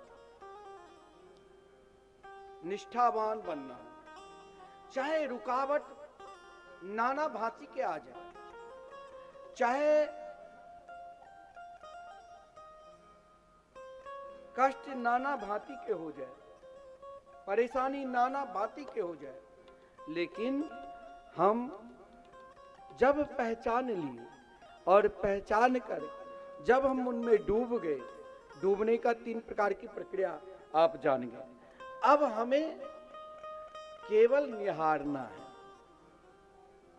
अब हमें कुछ मांगना नहीं, अब हमें देखना है कि ये हमें क्या देते हैं। जब हमने पहचान लिया, जब परिचय हो गए, और जब मैंने उन प्रेम को अपने आप में समर्पित कर लिया जो प्रेमास्पद परमात्मा है, और मेरी जिज्ञासा निरंतर बनी है। अब जिज्ञासा निरंतर बनी है, इसके पहचान ही तो प्रहलाद है। पहचान क्या है? प्रहलाद। और प्रहलाद जी कहां पर अपने पहचान दिखाए? जहां केवल तमोवृत्ति में संपूर्ण असुर रहते थे। तमोवृत्ति भोजन, तमोवृत्ति संस्कार, तमोवृत्ति सोच, उनमें अपने नजर को तटस्थ करो। नजर वहां लगाओ जहां आपके तटस्थ हो जाए। मोबाइल से नजर लगाओगे ज्यादा तो आंख चली जाएगी, और परमात्मा से नजर आपने लगा लिया और उस पर तटस्थ हो गए तो सब एक हो जाओगे। फिर उसमें एक दूसरे के महाराज गिराने की बात ही नहीं आती। अरे उसमें तो भाई प्रहलाद जी जब भगवान नृसिंह रूप में अवतार लिए हिरण्यकश्यपु को उद्धार किया, तो प्रहलाद जी ने भगवान के 40 मंत्रों के द्वारा स्तुति की, तो कहा कि नहीं, यह भी आपके हैं। किससे? अपने पिता के लिए कहा। ये होता है महाराज भक्ति की चरम। लेकिन इस चरम के लिए, उस स्थिति को प्राप्त करने के लिए अभी तो वहां तक पहुंचने के लिए बहुत समय लगेगा। बहुत लोगों को भाई यहाँ आज हमारे जो आयोजक हैं सिन्हा जी, सभी को जो कुर्सी पर बैठने वाले को पीछे कर दिया। वैसे जो पहले आते हैं उसको आगे ही रहना चाहिए। लेकिन कई लोग ऐसे आते हैं कि भाई यहाँ तो कथा की समाप्ति से 15-20 मिनट, आधे घंटे के बाद जाएंगे और चक भोजन करके चक सोएंगे, चक घूमने के लिए जाएंगे। कोई ऐसे जिज्ञासा जिसके अंदर जिज्ञासा बढ़ी है, अरे भाई चलो घुटना में तकलीफ भी है तब भी नीचे बैठकर कथा सुन लेंगे, 7 दिन में क्या चले जाए घुटना। अब यहां पर महाराज फिर आइए प्रहलाद जी का। वो प्रहलाद जी का भाव क्या था? समभाव, सबको एक नजर से देखना। क्योंकि उनके सब में पहचान, मैंने कहा ना, पहचान की प्रक्रिया में जब आप पहचान जाओगे तो फिर आपके किसी के प्रति वैर भाव जागृत ही नहीं होगा। किसी के प्रति ऐसा भाव ही नहीं रहेगा कि ये हमें महाराज छोटे अपमान क्या, कि ये हमें सम्मान क्या। छोटा बड़ापन सब भाव दूर हो जाएंगे। यह भाव के लिए जो व्यक्ति उस स्तर तक पहुंच जाते हैं उसे प्रहलाद होना पड़ेगा। उनकी पुकार में रोम रोम में भगवान बस जाएंगे। खंबे के सहारे ही ये बहुत बड़ा पंडाल बना हुआ है, लेकिन आप पुकारोगे तो क्या भगवान इस खंबे से प्रकट हो जाएंगे? आपके घर में भी खंबे हैं, लेकिन हमें प्रकट करना है। कैसे? प्रकट से पूर्व पहले हमें अपने जीवन को उन धारा पर स्थिर करना है जो अपने आप को भटक चुके हैं। अब भटकने वाले को वो समझे ना समझे वो उनका काम है। आप कोशिश करो, फिर आपका कोशिश भजन बनता जाएगा, फिर आपके संपूर्ण विघ्न, संपूर्ण बाधाओं में भी आप मुस्कुराते रहेंगे। हर स्थिति, हर परिस्थिति में आपको कोई बेचैनी जागृत ही नहीं होगा। फिर आपको प्रहलाद बनना पड़ेगा। प्रहलाद चरित्र बड़ा विलक्षण है। अकेला प्रहलाद संपूर्ण असुर से लड़ा। पिता भी जिसके विमुख हो गए थे, लेकिन विमुखता को भी सद्मार्ग पर, चाहे आज आए चाहे मरने की बाद आए, लेकिन इसे सद्मार्ग पर मुझे लाना है। यह प्रयास के लिए हमें केवल सीधे आप किसी को कह दोगे कि आप हाथ में झोली माला ले लो, भजन करने लग जाओ, वो भजन के लिए, हाँ हमने पहचान लिया कि भगवान के भजन करना चाहिए, लेकिन भजन में अगर महाराज हमने भजन प्रारंभ किया तो हमें क्या मिलेगा? तो हमें उसमें धैर्य मिलेगा, हमें उसमें विश्वास बढ़ेगा। भजन का पहला, आपका भजन आप गाते हो या भजन करते हो, नाम जाप करते हो, इसका पहला पहचान क्या है? पहला पहचान यही है जो क्रोध आपके अंदर नहीं रहेगी, ईर्ष्या समाप्त होने लग जाएगी, निरंतर मुस्कान बना रहेगा। प्रहलाद जी की यही तो भाव था। गुरुकुल में पढ़ा, गुरुकुल में महाराज पढ़कर आए तो महाराज अपने भाव को प्रथम चरण में बांटा, तो उस भाव को संत अमरक ने सोचा कि अब ये मेरे अनुसार चलेंगे। जो भगवान के हो गए ना, वो चलते हैं महाराज केवल अपने अनुसार, लेकिन चलाते हैं सबको वही मार्ग पर। वो आपको बांटेंगे नहीं, वो आपको जोड़ेंगे। समाज को बांटो नहीं, समाज को एक मार्ग पर स्थिर रखो। फिर आप ऐसे रूप, ऐसा समय फिर कब आएगा कि हम आज एक जगह स्थिर हैं? ना जाने हमारे पूर्वज कितने लड़े मलक्षों से, लड़ते लड़ते महाराज आज हम चैन से बैठे हैं, और आज हम सब एक होकर अपने आप को चलते हैं, एक होकर बैठते हैं। आप ऐसे एक साथ बैठ भी नहीं पाते। एक ऐसा समय था जो हम निकलते भी नहीं थे उन दुर्दांतों के भय से। आज देखिए यही समाज, हमें यही पकड़ कर रखना है, और ये पकड़ने के लिए हमें प्रहलाद बनना पड़ेगा। ये पकड़ने के लिए आज कई संस्था के लोग जुड़े हैं, विष्णु प्रसाद, आरएसएस, बजरंग दल, कई संस्था ऐसे हैं जो आपको अपने आप को जागृत कराने के लिए, आपको पहचान दिलाने के लिए कि आप पहचानो कि हम सनातनी हैं। लेकिन हम क्यों नहीं, हम सोचते अरे इनका कहना हम सुन लिया, लेकिन हमें पहचानना है। आज हम इतने लोग, हजारों लोग एक साथ बैठते हैं, ये हमने पहचाना, लेकिन इसको हमको रखना है। रखने की प्रक्रिया, क्योंकि हम एक दूसरे को अब बैर दृष्टि से न देखें, एक दूसरे को हम अलग ना करें। मैंने कहा कि आप एक दूसरों को घर से ही प्रारंभ कर दो। एक घर हम गए किसी से मिलने के लिए, हम कुर्सी पर बैठे हैं और जो बुलाएं वो अपना मोबाइल चला रहे हैं, उसकी पत्नी अलग, बच्चे अलग। अरे मैंने कहा पंडित जी चलो यहाँ से जल्दी। ऐसे हम बिखर, स्वयं को, अपने आप को बिखर रहे हैं। लेकिन हमें प्रहलाद बनना पड़ेगा। प्रहलाद ने बिखारा नहीं, प्रहलाद ने तो अपने पिता को कहा तुम मार्ग भटक गए हो, हे पिताश्री अपना मार्ग को अपनाओ। परमात्मा एक है, हम सब एक हैं, हम अपने आप को नहीं बांटेंगे। हमें अपनी उन ऊंचाई को प्राप्त करना है जहां एक का ही सब कुछ प्रभाव है, वो परब्रह्म परमात्मा। हम कुछ नहीं है। हाँ, मेरे अंदर एक है अपना मेरापन, मैंपन, और वह एक हमें कहां ले जाएगा जानते हो? ये प्रहलाद की कथन है।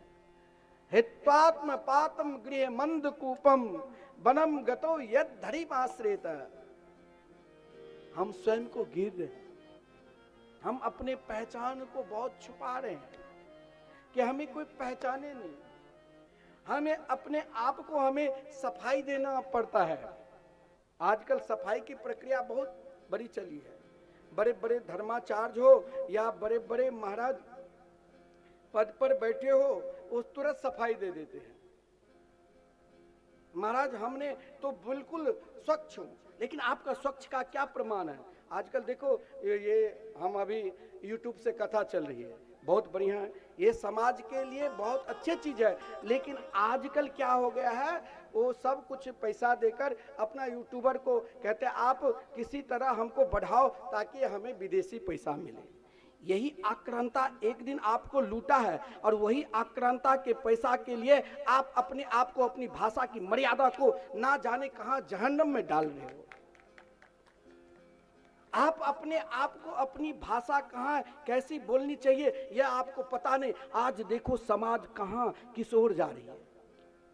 लोग समाज देखेंगे जैसे तैसे। आप के घर के सभी परिवार आजकल कथा, आप किसी महात्मा को किसी को सुनो, लेकिन उसमें प्रचार कैसे कैसे आने लगे। आजकल लोग महाराज ऐसी भाषा बोल देंगे, बड़े बड़े धर्माचार्य धर्म की कथा लाखों को सुनाते हैं, लेकिन कभी कभी उनकी भाषा ऐसी हो जाती है जिन भाषा ने समाज को उनसे दूरियां बनाने के लिए ये अपने आप को झुका देते हैं। अरे तुम एक धर्माचार्य हो, तुम धर्म की व्याख्या कर रहे हो, क्या तुम्हारे फॉलोअर्स बढ़ाने चक्कर में तुम समाज को यहां तक गिरा रहे हो? ऐसी भाषा बोलो जिसे समाज तुमको आदर दे। धन तो देने के लिए लोग तैयार है, लेकिन तुम अपनी आदरता को कम ना करो। तुम्हें कल सफाई ना देना पड़े कि हमने ये किया, हम आप सबके लिए। तुम अपने आप को, समाज को उस प्रकार लेकर चलो जिस भाव से आपको समाज देख रहे हैं, जिस भाव से आपको समाज आदर दे रहे हैं। लेकिन यह आदरता में कई प्रकार के अभिमान जागृत होता है। हमें आजकल रोकना है। उनको डिलीट करो आप अपने मोबाइल से जो समाज को बांट रहे हैं। उनको डिलीट करो जो पहले आपको कुछ भाषा ऐसी बोल देंगे जो समाज को अप्रिय लगने लग जाएगा, फिर वो क्षमा मांगेंगे। उसका एक ही है, लोग खूब देखे।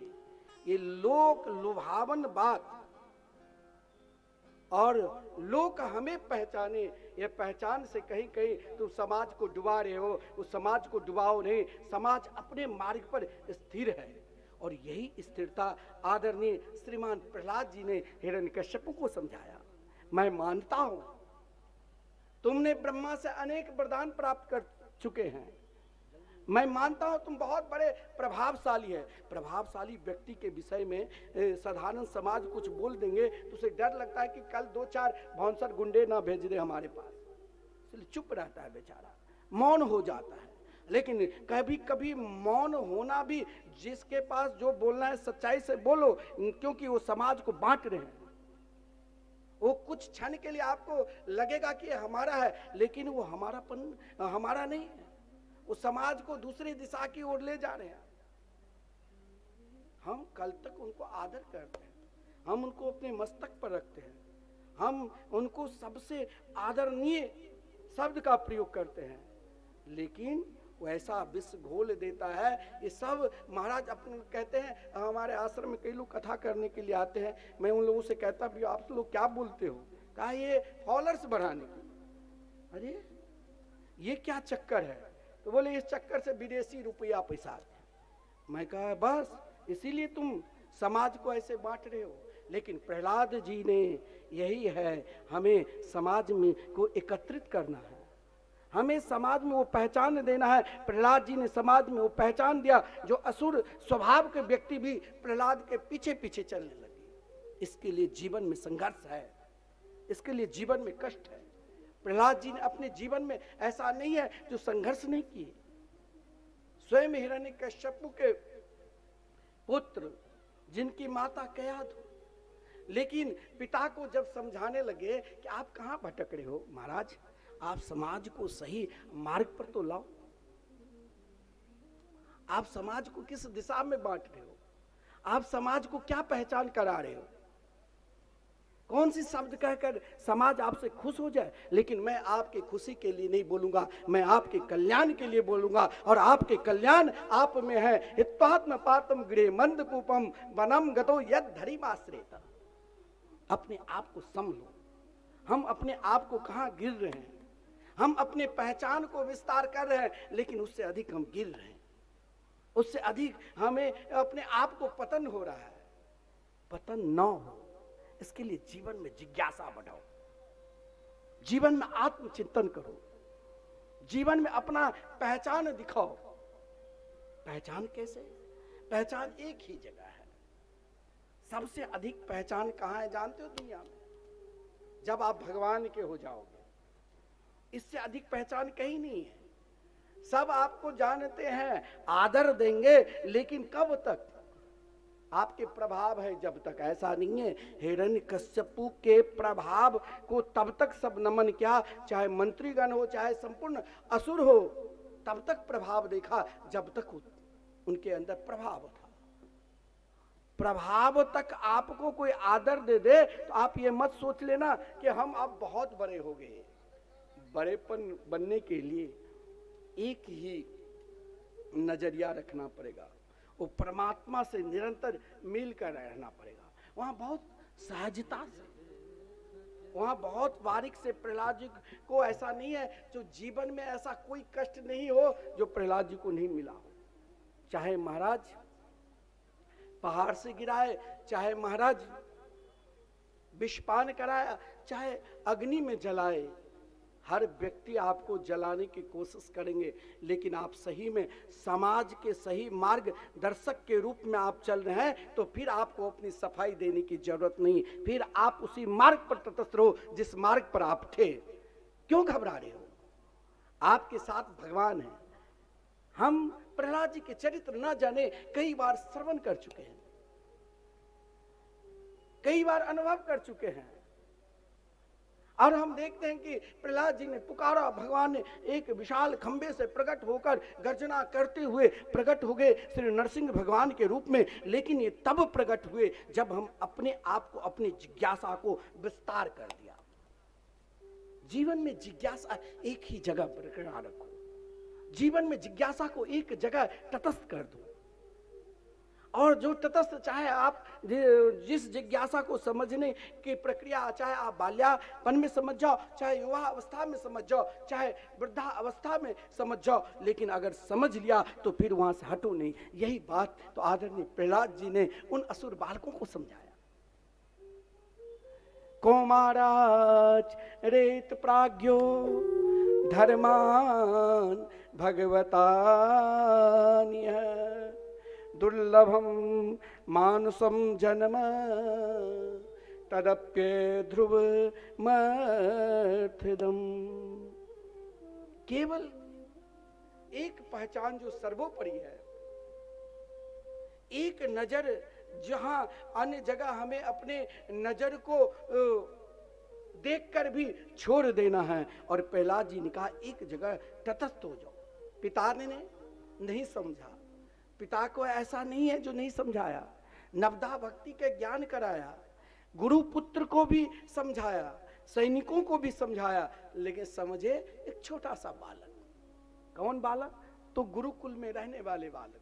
भाई ये सही कह रहे हैं, कोई विडंबना नहीं हुआ है, कोई दिखावटी नहीं है, कोई प्रदर्शन नहीं है। आज भी ऐसे कोई बड़े बड़े महात्मा हैं जहां कोई दिखावटी नहीं, सबके प्रवेश मिलता है, कोई प्रदर्शन नहीं।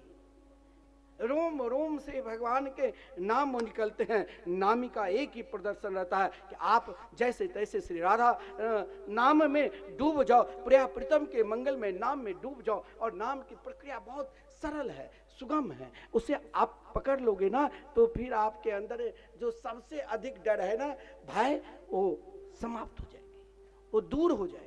फिर आप कहीं भी भयभीत नहीं रहोगे, ना बाहर से भयभीत और ना अंदर से भयभीत। अंदर का भय क्या है? काम, क्रोध, लोभ, मोह, मत्सर, ईर्षा, ना ये भय आपको सताएगी और ना बाहर की कोई भी किसी भी प्रकार के भय रहेगा ही नहीं। तो प्रहलाद जी से छोटे छोटे बालकों ने कहा हमें भी आपके पिता का भय लगता है। प्रहलाद जी मुस्कुराने लगी, प्रहलाद जी हंसने लगी। प्रहलाद जी ने कहा कि मैं तुम्हें असुर रहने ही नहीं दूंगा। बोले क्यों? जीवन में स्वभाव को कैसे बदलना है हम जानते हैं कि मेरे स्वभाव सही नहीं है।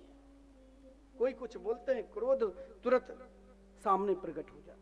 कोई कुछ कहते हैं तो हम उसे सही नजर से नहीं देख पाते हैं। जीवन में स्वभाव को कैसे बदलें? स्वभाव को बदलना है। अपने आप को, अपने स्वभाव को मैं पहचान जाऊं ताकि कल जो व्यक्ति हमारी निंदा करे, हमारी स्तुति करे, वो निंदा स्तुति नहीं, हमें समभाव से देखे। महाराज, स्वभाव को बदलने के लिए कोई मार्ग बता दो, तभी तो हम आपके मार्ग पर चलेंगे, तभी तो हम आपके मार्ग पर आश्रित हो जाएंगे। स्वभाव बदला तभी तो कृष्ण कन्हैया मिलेंगे, तभी तो हम नंदघर आनंद भयो जय कन्हैया लाल की गान करेंगे। स्वभाव कैसे बदले? स्वभाव बदलने के लिए एक बहुत सरल और सुगम बात आदरणीय प्रहलाद जी ने कहा, जीवन में प्रहलाद बनो, प्रहलाद की तरह रहो, प्रहलाद की तरह सोच रखो। अपनी सोच को संकीर्ण मत बनाओ, अपनी सोच को विस्तारवाद में लाओ, जो हर व्यक्ति प्रहलाद की तरह बन जाए। जीवन में ये नहीं हम बहुत बड़े हो गए तो पड़ोसी निरंतर नीचे ही गिरे, ऐसा सोच ना रखो। प्रहलाद जी ने तो ऐसे सोच को बदल दिया और उन नन्हे नन्हे छोटे छोटे गुरुकुल में रहने वाले बालकों से यही संबोधन किया कि स्वभाव को बदलना है तो तस्मात् सर्वेषु भूतेषु दयाम कुरुत सौहृदम। स्वभाव को बदलने के लिए केवल केवल केवल एक ही श्लोक में प्रहलाद जी ने असुर स्वभाव के व्यक्ति का स्वभाव भगवतमय, भगवत शरणागति करा दिया। और भगवत शरणागति होना महाराज कह देना बहुत, महाराज अमुक बाबा बहुत बड़े हैं, अमुक कथावाचक बहुत बड़े हैं, पूरे पंडाल में महाराज जगह नहीं, अगर लेट दो कुछ ही देर के बाद जाऊं तो वहां बैठने की जगह नहीं मिलेगी। ऐसा स्वभाव नहीं। एक घर में एक तख्त पर पंडित जी आपको सत्यनारायण की कथा श्रवण करा रहे हैं, सही में आप उस सत्यनारायण कथा से भी नारायण को प्राप्त कर सकते हैं, लेकिन कब? जब आपका स्वभाव भगवत चरणारविंद में समर्पित है, जब आपका स्वभाव भगवान के चरणार बिंद में निरंतर लगे हुए हैं। प्रहलाद जी से उन बालकों ने कहा भगवान में स्वभाव निरंतर कैसे बने रहे, इसके लिए क्या उपाय है? दो उपाय बताया गया। स्वभाव बदलने के लिए कहा तस्मात् सर्वेषु भूतेषु दयाम कुरुता सौहृदम। सभी प्राणी के ऊपर दया भाव लाओ, सभी प्राणी को मानो किसमें भी हमारे, जिसे आप मंदिर में बैठकर पूजा करते हो, फिर सामने वाले से वैर किस बात की? वो भी तो आपके भगवान है। फिर आपके घर में कोई फिर सास बहू की लड़ाई ही बंद हो जाएगी। केवल केवल एक स्वभाव आपके अंदर बैठ गया ना, तो फिर ये कथा सुनना आपके जीवन में सफल हो जाएंगे। इस स्वभाव को आपको बदलना है। हम कथा बहुत बार श्रवण कर चुके हैं, हम भी बहुत बार कह चुके हैं, लेकिन स्वभाव को कैसे बदलूं? स्वभाव फिर भी नहीं बदल रहा है। मानता हूं आपकी बात, जो महाराज सभी में भगवान है, तो मैं भगवान के रूप देख रहा हूं, फिर भी मेरा स्वभाव नहीं बदल रहा है। इसके लिए कहा कि इसके लिए एक ही उपाय है, बहुत सरल है।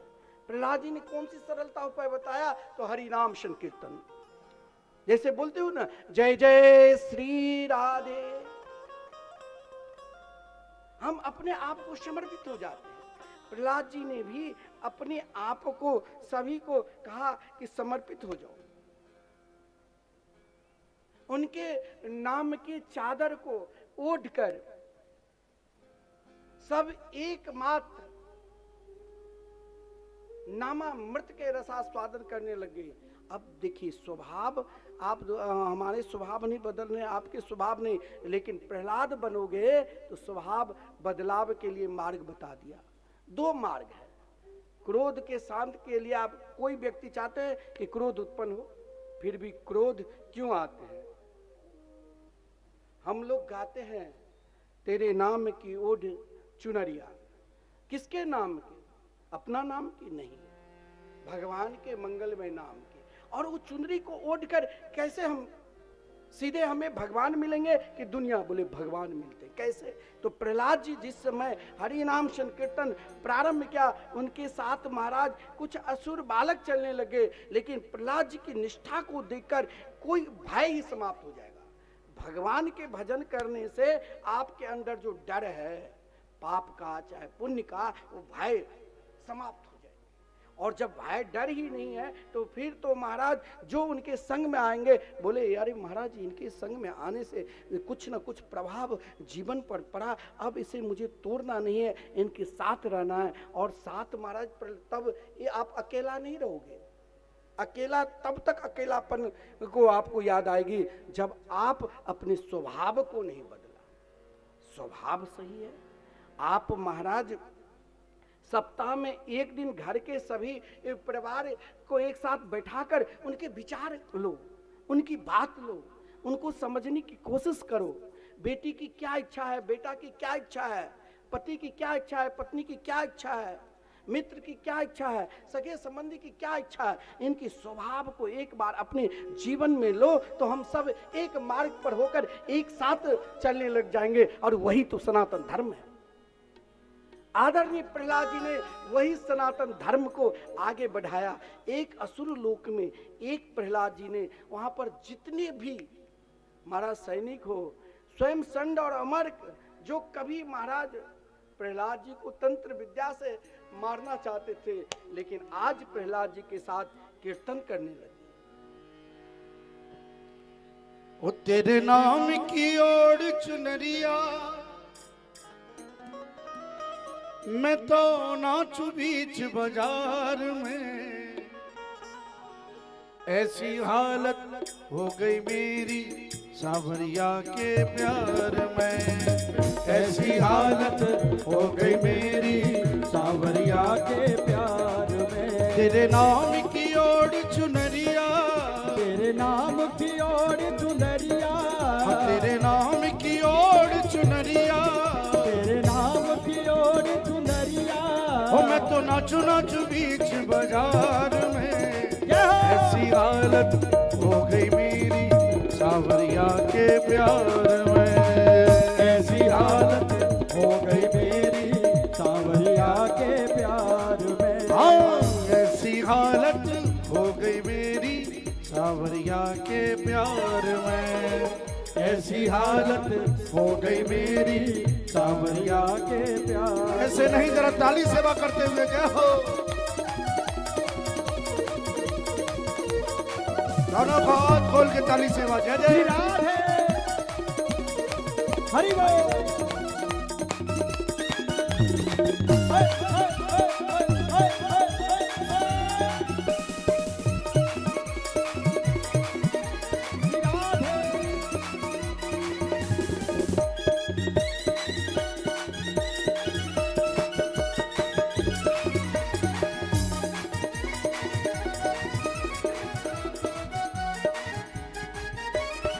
रंग बदलती इस दुनिया में कोई किसी का यार नहीं, रंग बदलती इस दुनिया में कोई किसी का यार नहीं। और मतलब की है दुनिया सारी, बिन मतलब व्यवहार नहीं, मतलब की है दुनिया सारी, बिन मतलब के व्यवहार नहीं।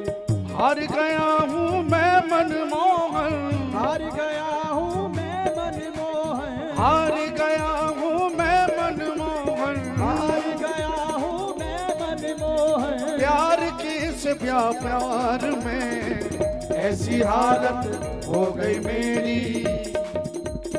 ऐसे आनंद नहीं आएगा। जरा सभी भक्तों के दोनों हाथ ऊपर, सबके दोनों हाथ ऊपर, और जरा ताली बजाते हुए। ऐसी हालत हो गई मेरी सावरिया के प्यार में, ऐसी हालत हो गई मेरी सावरिया के प्यार में। तेरे नाम की ओर चुनरिया, तेरे नाम की ओर चुनरिया, हो मैं तो नाचू नाचू बीच बाजार में। ऐसी हालत हो गई मेरी सावरिया के प्यार में, ऐसी हालत हो गई मेरी सावरिया के प्यार में। हो राधे सही बोल। मस्ती में झूमते हुए क्या हो?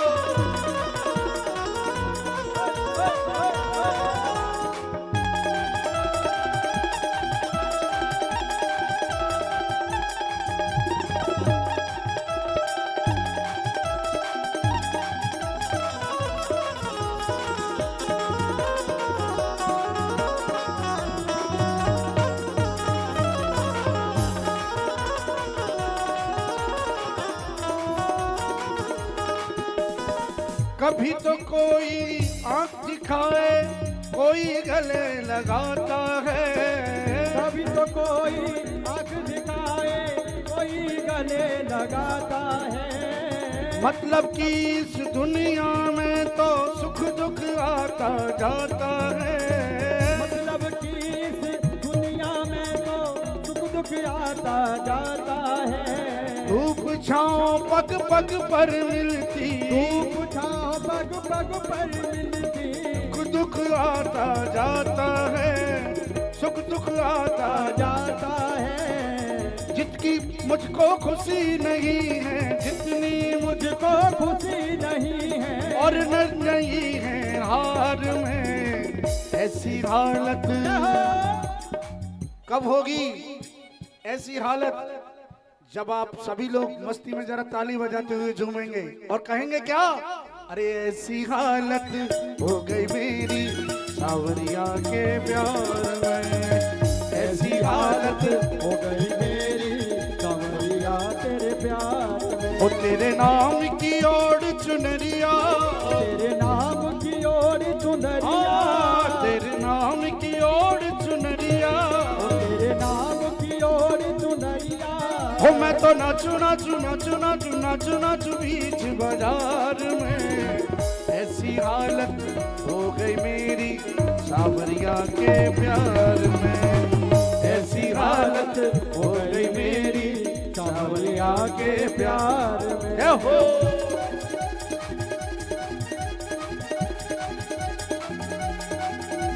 राधे हरि बोल।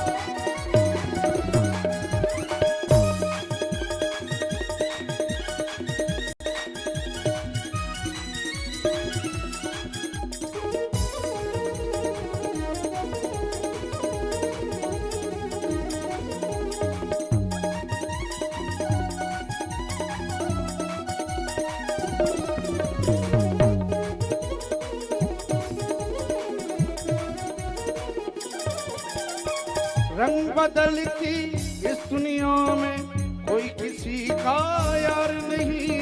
रंग बदलती इस दुनिया में कोई किसी का यार नहीं। मतलब की है दुनिया सारी, बिन मतलब व्यवहार नहीं। मतलब की है दुनिया सारी, बिन मतलब व्यवहार नहीं। हार गया हूँ मैं मनमोहन, हार गया हूँ मैं मनमोहन, प्यार के इस व्यापार में।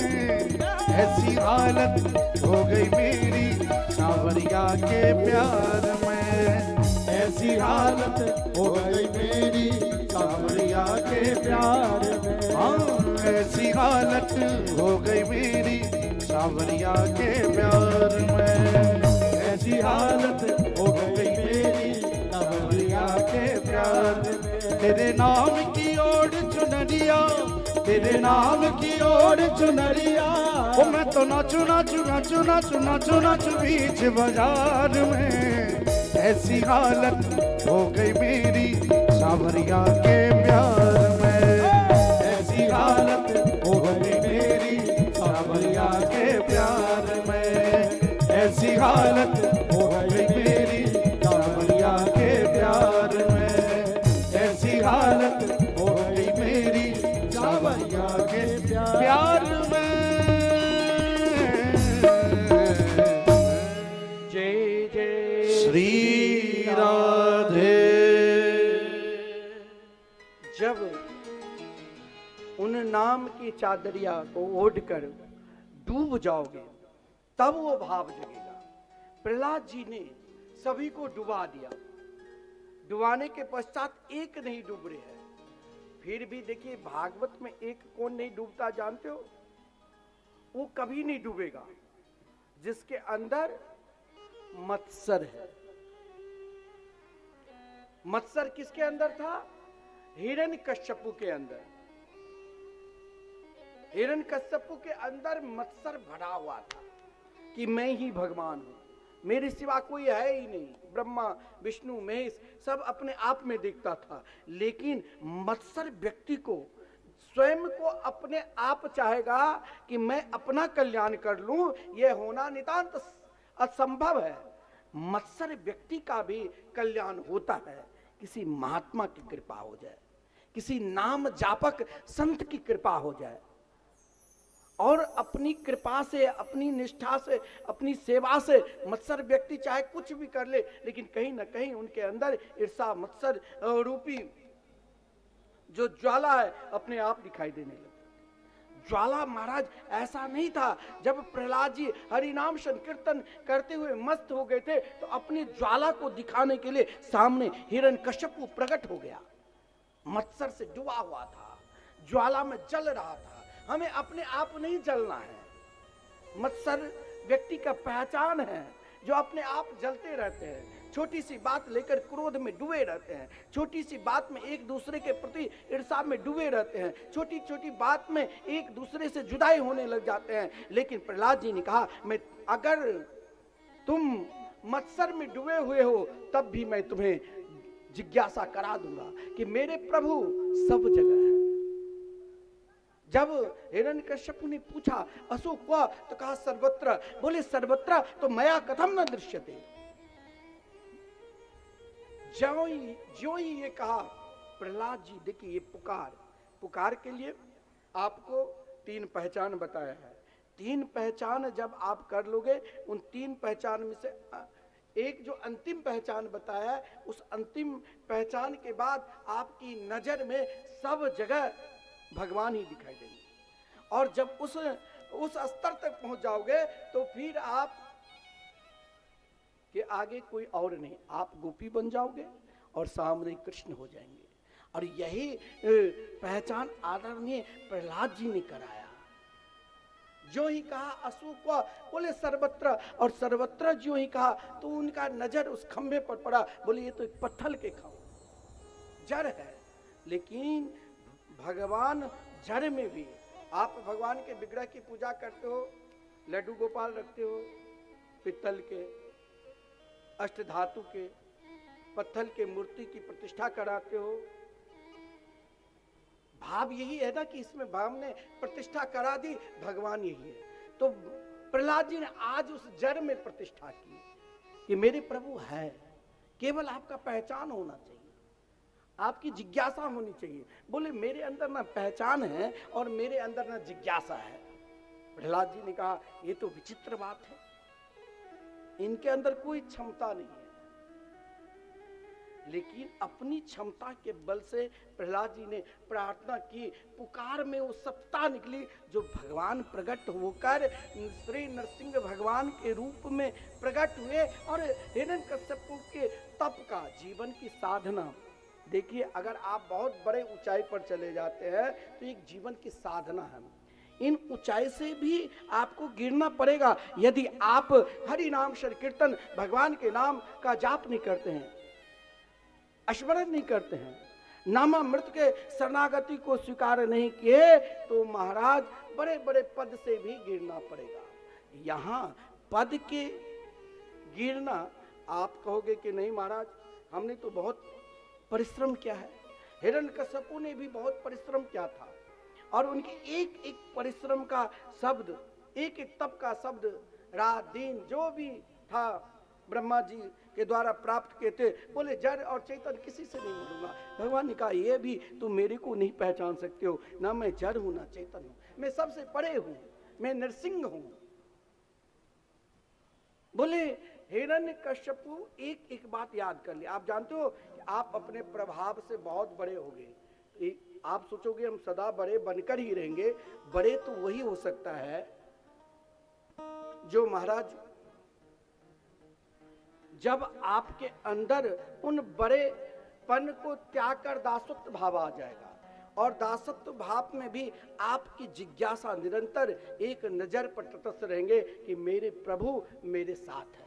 आप चाहोगे अपने बल से, अपने धर्म के प्रभाव से हम बड़े हो गए, तो महाराज याति के समान कोई धर्मात्मा नहीं हो सकता। जो अपने धर्म के प्रभाव से देवराज इंद्र के आधे सिंहासन पर बैठ गए, लेकिन महाराज आप अपने प्रभाव से बहुत बड़े ऊंचाई तक भी पहुंच जाओ, फिर भी आप भगवान के नाम की शरणागति को नहीं स्वीकार किए हैं, तो उन ऊंचाई से भी गिरना पड़ता है, क्योंकि वहां अभिमान की तरंग बार बार उठेगी, और जो ही अभिमान की तरंग उठेगी तो वो आपको गिराकर ही छोड़ेंगे। अभिमान की तरंग क्या है? मैंपन, मैंने ये क्या, मैंने ये क्या, मैंने ये क्या। आप सुनते रहो, आप थक जाओगे, लेकिन मैं नहीं थकेगा। और यही महाराज याति, जो महाराज उनके समान कोई तपस्वी नहीं थे, धर्मात्मा नहीं थे, अपने धर्म के बदौलत तो देवराज इंद्र के सिंहासन पर बैठ गए, लेकिन अगर भगवान के नाम के सहारा नहीं लिया तो अपनी प्रशंसा करने लगे। कभी कभी अपनी प्रशंसा भी व्यक्ति को गिरा देते हैं, ऊंचाई तक पहुंचकर भी अपनी प्रशंसा की दिखावटी करने लग जाते हैं कि हम इतने बड़े हैं, तो भी वही प्रशंसा में लोग निंदा शुरू कर देते हैं। फिर आप सफाई देते रहो,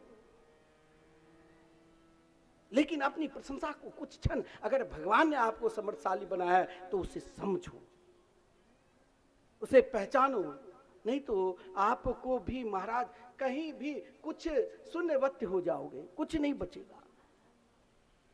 राजा याति ने अपनी ही प्रशंसा करके नीचे गिर गया, लेकिन जिसने भगवान का नाम के सहारा लिया वो ना आपको नीचे गिराएंगे और ना खुद गिरेंगे। आपकी निंदा भी स्वप्नावस्था में भी नहीं करेंगे। जो बाकी में भगवान के मंगलमय नाम के आश्रय ले लिया है, प्रहलाद जी नामामृत का आश्रय लिया था, निरंतर नाम में डूबे हुए थे, जिसके प्रभाव था, जो जब भगवान की स्तुति की, 40 मंत्रों के द्वारा भगवान की स्तुति की, लेकिन उनके स्तुति में भी भगवान ने देखा कि स्तुति की हम भगवान के रोज अर्पण करते हैं, लेकिन हम क्या अर्पण करते हैं वो हम स्वयं जानते हैं। परंतु प्रहलाद जी ने जब अर्पण किया तो भगवान ने कहा आपने अर्पण किया तो मैं भी आपको देना चाहता हूं। प्रहलाद ने कहा मुझे आप देना चाहते हो तो बस यही दो कि एकमात्र घर के एक भी सदस्य भगवान नाम के आश्रित हो जाते हैं ना, तो क्या बदलता जानते हो? फिर पितर दोष रहता ही नहीं। त्रिसप्तभी पिता पुत्र पितृ भी सतेन गह, 21 पीढ़ियों के कल्याण हो जाते हैं महाराज। आज वृंदावन देखते हो, बाबा प्रेमानंद बाबा से क्यों लोग मिलने जाते हैं? कई लोग हमसे कहा एक बार मिला दो, मैं कहा अरे महाराज देख लो, लाखों की भी कुछ तांत्रिक है क्या, कुछ आप बहुत लोग कहते किडनी से आप क्या है सो हो जाए, लेकिन सबको एक सूत्र में बांध दिया, केवल नाम के आश्रित कर दिया। राधा राधा नाम के जाप करो और जो करते करो। नाम अमृत के आश्रित जिसने ले लिया वो कभी भयभीत हो ही नहीं सकता, चाहे वो बहुत बड़े ज्ञानी हैं। मानता हूं प्रहलाद जी अपनी माता के गर्भ में ही देवर्षि नारद जी के द्वारा 100 वर्ष तक गिरिराज जी के पावन तलहटी पर, जहां उनकी माता ने साधना की और 100 वर्ष तक सतयुग में भागवत की मंगलमय कथा के रसास्वादन किया, तो प्रहलाद जैसे पुत्र हुए। उनके जीवन में मातृ गर्भ में ही प्रभाव पड़ा था, लेकिन ऐसा भी नहीं है अगर आप वाकई में विश्वास करते हैं, भटकने की क्या जरूरत है। कोई हमसे कहता कि ये बहुत बड़ा है, तो मैं कहता हूं रहने दो बड़ापन। महाराज उनके पास चलो, हमें कोई कार्ड देने के लिए वृंदावन आते ना, मैं प्रणाम कर लेता हूँ। अरे भाई अपने आश्रम में नित्य नाम से क्यों वंचित हो जाऊं, ना भी लूं तो नाम सुनाई देती है 24 घंटे। पंडित जी बता दें ना, 33 वर्षों से आप सुनकर लगेगा कि 33 वर्षों से 24 घंटे अहर्निशम संकीर्तन चल रहे हैं। बहुत लोग जुड़े हैं परिक्रमा करते हुए। मैं सोचता हूँ कल कौन कीर्तन करेंगे, एक कोई आ जाता है, आज परिक्रमा लगा रहे हैं, अंदर प्रवेश किया, ठाकुर जी के दर्शन किए राधा मोहन बिहारी को, और नाम संकीर्तन में लिखा है वहां 1500 में एक दिन संकीर्तन कराओ। लोग कराते हैं, परिक्रमा कर रहे हैं, सामने परिक्रमा मार्ग में भागवत मंदिर बन रहे हैं, अंदर लोग प्रवेश करता है, बाकी में देखता है इतने जल्दी काम चल रहे हैं, और महाराज लोग सहयोग कर देते हैं। उनका अपना भाव है। अब भाव को किस तरह रखना है, ये अब इस पर हम चर्चा करते हैं। भाव को रखने के लिए आपने आज के प्रसंग में अभी तक जो हम सुने हैं, श्री कृष्ण जन्मोत्सव में हमें प्रवेश करना है। नंद घर आनंद भयो जय कन्हैया लाल की गाना है, लेकिन हमें गाना नहीं है, हमें उपासना करना है, हमें आराधना करना है। हमें स्वयं उस आनंद को अपने हृदय रूपी सिंहासन पर बैठाकर स्वयं यशोदा बनकर नित्य लार लड़ाना है। उसके लिए क्या हमें ज्ञानी बनना पड़ेगा? क्या उसके लिए ऐसा क्या हमें प्रहलाद बनना पड़ेगा? नहीं, उसके लिए हमें एक ही पहचान है। पहचान किसी भी अवस्था में आ जाए, इसके लिए मत घबराओ।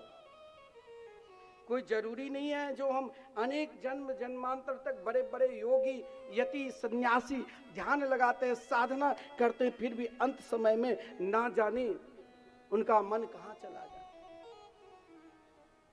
मन पर विश्वास ना करो, मन कहीं लेकर चला जाएगा, लेकिन मन को रुकावट के लिए निरंतर आराधना करो, निरंतर उपासना करो। अरे कबीरदास जी, आप कहोगे कि सतयुग में भगवान ने प्रहलाद जी की रक्षा की, इस कलयुग की बात कह रहा हूं। आदरणीय कबीरदास जी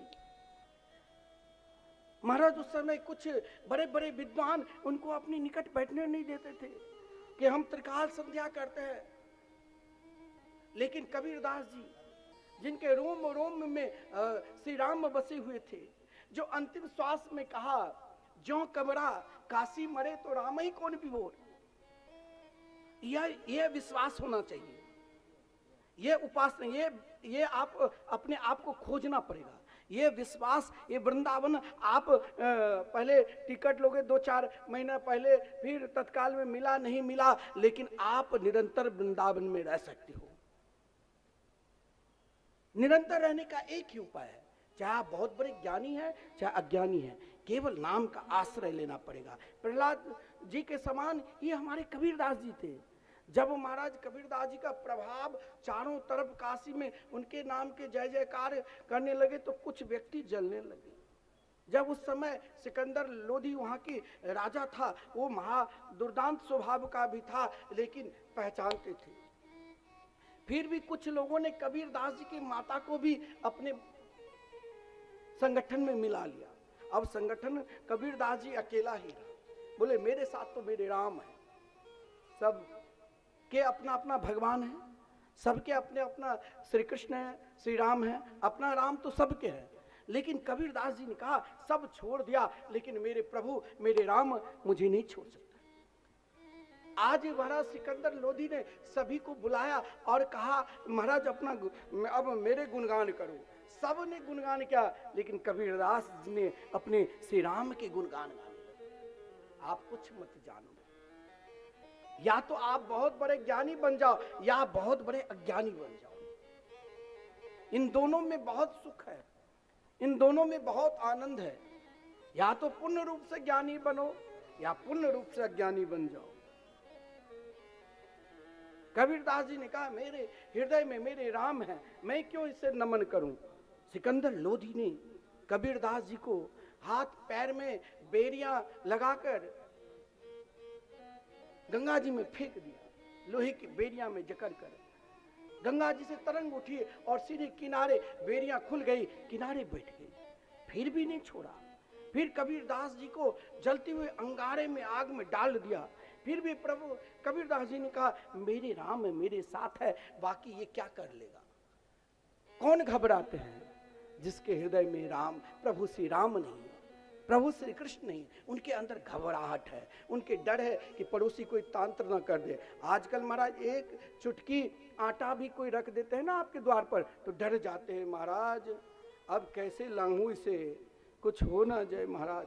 बच्चे कहीं दूर है हमसे, पढ़ लिख रहे, कहीं पढ़ाई लिखाई कहीं और कर रहे हैं, अब एक चुटकी आटे से डरते हो। अब कहाँ अर्जी लगाऊं, कौन बाबा के पास नारियल लेकर जाऊं, अर्जी लगाऊं, अब हम उसके लिए बेचैन, क्योंकि तुम्हें अपने आप पर, अपने राम पर विश्वास नहीं है, अपने इष्ट पर विश्वास नहीं है। जिसने तुमको जीने की कला सिखाया, जिसने तुम्हें पहचान कराया, उन पर विश्वास नहीं है। आदरणीय कबीरदास जी ने कहा, मुझे अपने राम पर विश्वास है, जला दो। उसमें भी शीतलता आ गई, और ऐसी शीतलता आई जो कबीरदास जी को कुछ नहीं हुआ। साष्टांग सिकंदर लोधी ने प्रणाम किया, महाराज मुझे क्षमा कर दो।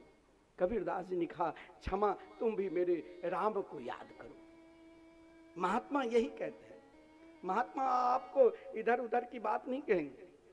महात्मा बहुत महाराज संगीत के स्वर में ऐसा शब्द नहीं बोलेंगे कि आरोह और अवरोह हो। वहां तो एक ईश्वर है कि आप किसी तरह भगवान की शरणागति को स्वीकार कर लो। चाहे आप बहुत बड़े ज्ञानी हैं, चाहे बहुत बड़े अज्ञानी हैं, आप भी अपनी निष्ठा को ये बनाओ कि कबीरदास जी ने जैसे कहा था, जो कबीरा काशी मरे तो राम ही कौन विभोर, वैसे मेरे हृदय में भी वही भाव जागृत हो जाए। और ये भाव आपको बहुत बड़े ज्ञानी नहीं, क्या गजेंद्र बहुत बड़े ज्ञानी था? आप गजेंद्र मोक्ष की कथा जानते हैं कि एक हाथी था जिनके ढेर सारी पत्नियां थी, ढेर सारे बच्चे थे, और महाराज अपने कार्य में मस्त रहता था, गजेंद्र नाम से विभूषित था। महाराज एक दिन सरोवर में जल क्रीड़ा करने के लिए गए, वहां एक ग्राह ने पांव पकड़ लिया, सब छोड़कर चले गई, कोई बचाने वाले नहीं। अब वो माँ बरसों से उन ग्राह से लड़ा, लेकिन जल में रहने के कारण हाथी की शक्ति समाप्त होने लग गई। अब लगा कि अब मेरे को कोई है ही नहीं, अब लगता है भगवान ही है। और उस हाथी ने पुकारना प्रारंभ कर दिया। जब उसने पुकारा तो उनके पुकार में शब्द तो था, ऐसा नहीं है। हम एक लोटा जल भी भगवान पर चढ़ाते हैं ना, तो वो भी मेरे पुकार में सम्मिलित होता है। एक लोटा जल लेकर हम किसी को पिला भी देते हैं ना, वो भी भगवान की पुकार होता है। लेकिन आपके उस पुकार में भाव क्या है, और उस भाव में आपके समर्पित आपकी जिज्ञासा क्या दिखा रहे हैं, यह आपको पहचानना है। जब गजेंद्र को सब छोड़ दिया, वो तो एक हाथी था। मैंने कहा ज्ञानी केवल प्रहलाद जी को नहीं, मेरे प्रभु श्री जगन्नाथ भगवान के रूप में ही नहीं विराजमान है, वो तो पशुपति नाथ के रूप में ही विराजमान है। और जब यह सोच आपके अंदर बढ़ जाएगा ना, तो अपनी सोच को हर मोड़ पर देखो, हर मोड़ पर उसका फल क्या है, भगवान की भक्ति। गजेंद्र मोक्ष में भी गजेंद्र ने भी स्तुति की, सब छोड़ दिया। जब कष्ट हर व्यक्ति के जीवन में कभी ना कभी किसी न किसी बात की कष्ट बनी रहती है, लेकिन उस कष्ट को निवारण के लिए हम उपाय करते हैं, उस ग्रह के निवारण के लिए हम उपाय करते हैं। फिर भी लगता है कि हम इतने बार जप कराए, लेकिन प्रभाव कुछ नहीं हुआ, अशांति मन है। गजेंद्र को भी अशांति मन एक पल के लिए, क्या मन की अशांति कब है? गजेंद्र जब स्तुति की, ओम नमो भगवते तस्मै यत् एत चिदात्मकं पुरुषाय दिबीजाय परेशाय धीमहि धीमहि। गजेंद्र जब स्तुति की तो संपूर्ण देवता, आप कहां तक देवताओं को पुकारोगे? कलयुग में हमारे अंदर शरीर में 3.5 करोड़ रोम हैं, विप्र हर व्यक्ति अपने हाथ से साढ़े 3 हाथ बढ़ते हैं अपने हाथ से। केवल विप्र को एक जौ के बराबर ऊंचाई कर दिया है। लेकिन ध्यान देना, इन कलिकाल में आप घर में 10, 20, 25 तस्वीर रख लो, ये अमुक बाबा के, ये अमुक बाबा के, ये अमुक देवता के, ये अमुक देवता। कोई देवता नाराज ना हो जाए तो सब पर एक एक कनेल के फूल चढ़ा लो, जो फूल मिले दुर्वादल चढ़ा लो। फिर भी बहुत देवता बाकी है, और आज तो रोज नए नए देवता प्रकट हो रहे हैं। अब किसकी पूजा करूं, किसकी नहीं करूं, यह शंका में जब डूब जाओगे तो वहां निकट रहकर भी उस रूप को नहीं प्राप्त करो। शंका में मत डूबे रहो, एक की आराधना, एक में शरणागति हो जाओ, और उस शरणागति ऐसे हो जाओ कि उनके सिवा कोई है ही नहीं। और उन शरणागति के बाद जब आप उपासना करोगे तो उस उपासना में सफलता अवश्य मिलेगी। चाहे करोड़ों देवी देवता की उपासना कर लो, जो सफलता नहीं मिलेगी वो एक की उपासना में सफलता मिलेगी। और वो सफलता तब दिखाई देगी जब आप अपने हर प्रकार के बड़प्पन को शून्य कर दोगे, अपने सगे संबंधी की बड़प्पन को शून्य कर दोगे, और एकमात्र भगवान के बड़प्पन पर जब विश्वास करोगे तब आपको देने की क्षमता बढ़ जाएगी। और देने की क्षमता जब बढ़ेगी तो भगवान को हम बहुत देते हैं। हमने आपसे कहा कि आप वृंदावन के लिए दीजिए, भागवत मंदिर बन रहे, कोई एक ईंट आप लोग पहले भी दिया और अब भी दे रहे हैं। देते तो आप हैं, लेकिन देने से पहले आपके अंदर अभिमान जागता है। आप कहेंगे कि ऐसा क्या अभिमान है? आपका अपना अपनी प्रशंसा की अभिमान है। आपके अंदर जो प्रशंसा रूपी अभिमान है वही दुखदायक है। गजेंद्र की कौन सी प्रशंसा रूपी अभिमान तटस्थ था, जो महाराज भगवान की सुंदर स्तुति की, गजेंद्र मोक्ष की स्तुति की, और उनके स्तुति में कारण क्या छुपा था? जो भगवान की व्याकुलता है। फिर भी भगवान क्यों नहीं आए? व्याकुलता के लिए हर चीज छोड़ना पड़ेगा, हर प्रकार के प्रभाव को शून्य बनाना पड़ेगा, और एक ही प्रभाव पर विश्वास करना पड़ेगा। और वो एक प्रभाव क्या है? आप चाहे भगवान को स्तुति कर लो, सर्वस्व दे दो, फिर भी नहीं मिलेंगे। कब मिलेंगे? जब आप अपने आप को हो जाओगे, अपना देहाभिमान समर्पित कर दोगे। देहाभिमान समर्पित करोगे तो उसका क्या भाव है? उसके बाद आप जो भी समर्पित करोगे ना, उसे सीधे स्वीकार। गजेंद्र को केवल केवल केवल जौ भर कहते हैं सूर बचा था, लेकिन उन स्थिति में भी गजेंद्र ने कहा अब मेरे पास क्या है? लक्ष्मी जी ने कही तेरे पास है, तू नहीं दे रहे हो, तेरे पास जो है वो आप दे दो। बोले क्या दूं? भगवान जल्दी मिल जाए। ऐसा क्या करूं? प्रश्न है, ऐसा क्या करूं जो भगवान जल्दी मिले? भगवान से जल्दी मिलने के लिए सबसे सहज, सबसे सुगम, सबसे सरल उपाय क्या है? बोले बहुत सरल और सुगम उपाय है। भगवान से मिलने के लिए एक ही सरल और सुगम उपाय है, जो अपने आप को दे दो। फिर देने से एक पुष्प भी दोगे ना, नहीं कहते पत्र, पुष्प, फल, दुर्वादल, कुछ भी समर्पित कर दोगे ना, वो सहज में स्वीकार कर लेंगे। भाई हमने तो अभी तक बहुत कुछ दिए, अनेक संस्था वाले, अनेक जगह धार्मिक अनुष्ठान होते हैं, हम वहाँ कुछ ना कुछ देते हैं। बोले देते तो हो, लेकिन तुम्हारे अंदर अभिमान है, इसीलिए अपना देहाभिमान को दे दो। और देहाभिमान देने के बाद यही माता लक्ष्मी ने कही, लक्ष्मी यानी श्री राधा रानी, लक्ष्मी यानी राधा रानी की कृपा। वृंदावन आप जब जाओगे तो वो सब राधे राधे राधे राधे क्यों बोलते हैं? ये कृपा रूपी प्रसादी है। कृपा रूपी प्रसादी को ले लोगे ना तो श्री बांके बिहारी जी आपको अपने आप सामने पर्दा लगेंगे। वो महाराज जो ही पर्दा लगेंगे 1-2 मिनट के लिए, लेकिन वो सामने दिखाई देगी। और सामने तब संबंध जब बन जाएगा सामने दिखाने के, तब भक्त और भगवान एक हो जाते हैं। फिर वहां जो भी दोगे भाव से भी जय जय श्री राधे बोलोगे तो उस भाव में भी आपको ठाकुर जी की दिखाई देंगे।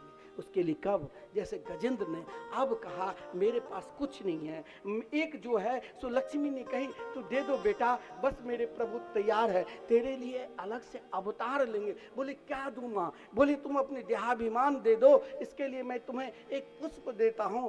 जहां उनके अंतिम श्वास चल रहा था, जो भर सुर बचाता, वहीं पर गजेंद्र ने उस पुष्प को लेकर, क्योंकि भगवान को आपको पहले देना पड़ेगा, देने की प्रयास करो। अब हम क्या दे जो जल्दी प्रसन्न हो जाए, वो तो आप जानो। नीर पीवन हेतु गयो सिंधु के किनारे, सिंधु बीच बसत ग्राह, शरण धर पछारे, हे गोविंद हे गोपाल, अब तो जीवन हां। ये जो भजन भी है ना, इसमें भी भाव है, और इस भाव को आपको बहुत गहराई से एकांत में गुनगुनाना। यहां नहीं गुनगुनाने दूंगा, क्योंकि अभी हमें बहुत भाव में डूबना है। हमें अपने आप को आज पहचान कराना है। जिस दिन पहचान मिल गए ना, उस दिन संपूर्ण कामना शून्य हो जाएंगे, और कामना वो महाराज प्रभु श्री राघवेंद्र सरकार में मिल जाएंगे।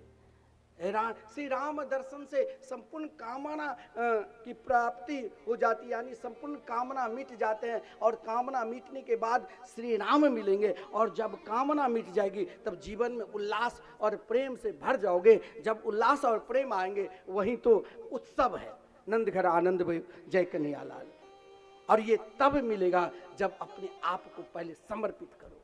ये बड़ा विलक्षण है। श्रीमद् भागवत महापुराण एक दर्शन है, इसको स्वयं अपने आप एकांत में बहुत गहराई से कथा पहले समझ लो, और फिर गहराई से अपने आप को चिंतन करो। हर श्लोक में उस भाव में आपको ला देंगे। गजेंद्र ने भी उस गहराई को समझ लिया, और उस पुष्प देकर अब कहा।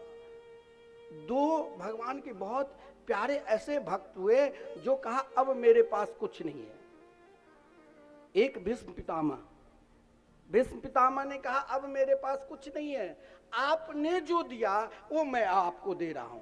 भगवान ने कहा मैं तुमको क्या दिया? बोले आपने मेरी बुद्धि, आपने जो बुद्धि प्रदान की वो अब बुद्धि में बिल्कुल, आपने जो शुद्ध अंतःकरण दिया वो शुद्ध अंतःकरण में आपको समर्पित करना चाहता हूं। दूसरा भक्त जिसे हम अज्ञानी कहते हैं, ये क्या जानते हैं? अरे ये बहुत कुछ जानते हैं, इसको परखने की जरूरत है। गजेंद्र ने भी परख कर भगवान से क्या कहा। दो भक्त बहुत विशिष्ट भागवत के भक्त हुए जो भगवान को परख कर काम जो दिए वो अपना ले लो, हमको अब अपने से दूर मत करना। ये जो आप दिए हो संभालने के लिए, अब आप आ गए हो, अब लो, अब चाहे आप मुझे गिराओ, चाहे आप मुझे बचाओ, चाहे आप मुझे अपने निकट रखो। बोले क्या? तो गजेंद्र ने भी कहा सुनत सरस्यो रुबलेन गृहीत आर्तो दृष्ट्वा गरुत्मति हरिखा उवात चक्रम उत्क्षेप्य सा भुजकरम गिरिमा कृष्णा नारायण खिल गुरो भगवन नमस्ते। दो विशिष्ट भक्त ने जो प्रार्थना की, वहां भगवान को स्वयं अपने आप आना पड़ा। भीष्म पितामह चल नहीं सकते थे तो भगवान अपने आप आए, और गजेंद्र अथाह सागर में डूबे हुए हैं, ग्राह के मुख में फंसे हुए हैं।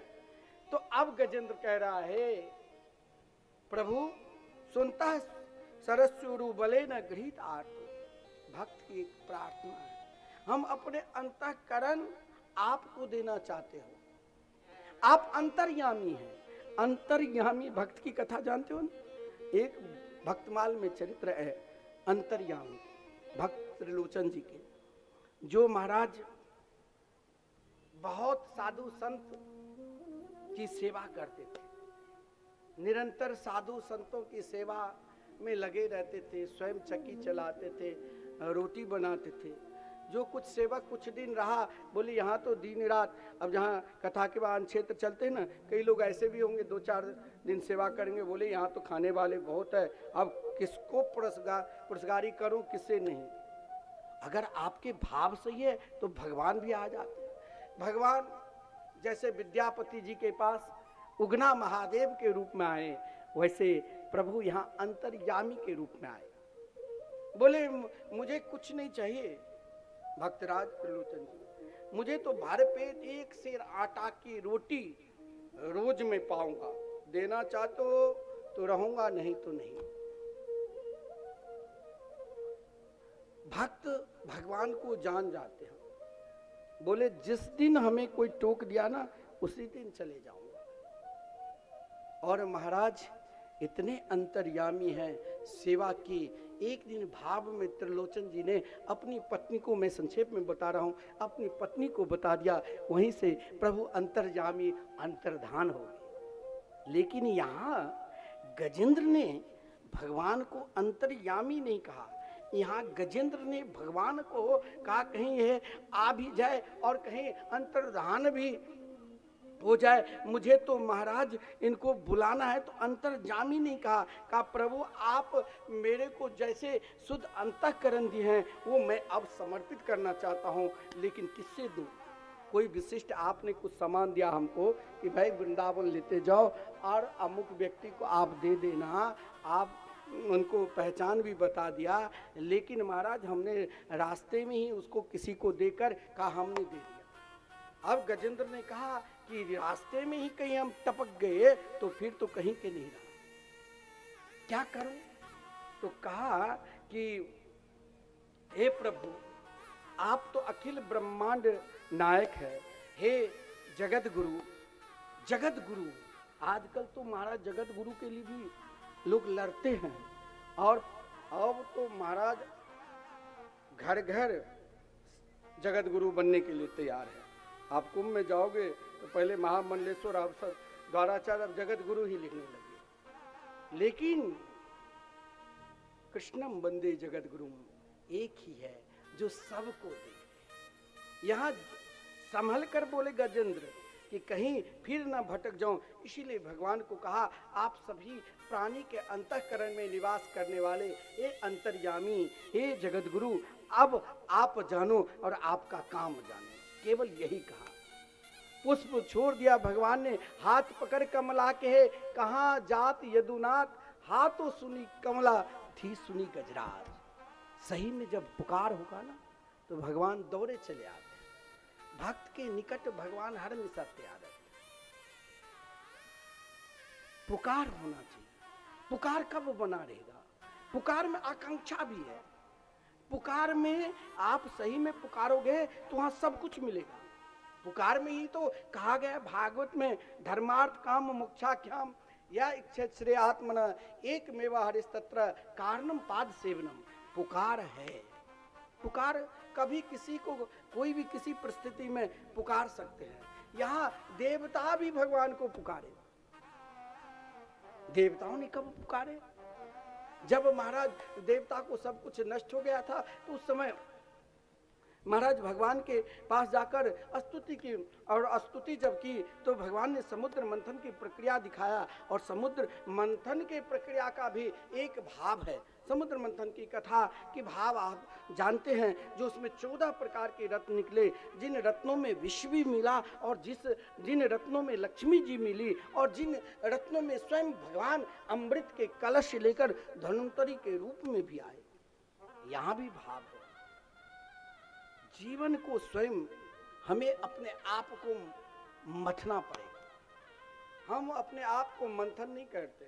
घर में सब रही रखते हैं, माखन बिलोते हैं और मंथन करते हैं। चाहे इलेक्ट्रॉनिक रही हो, चाहे हाथ से प्रयोग करते हैं, बिलोते हैं, लेकिन कभी हमें अपने आप को मंथन करना चाहिए।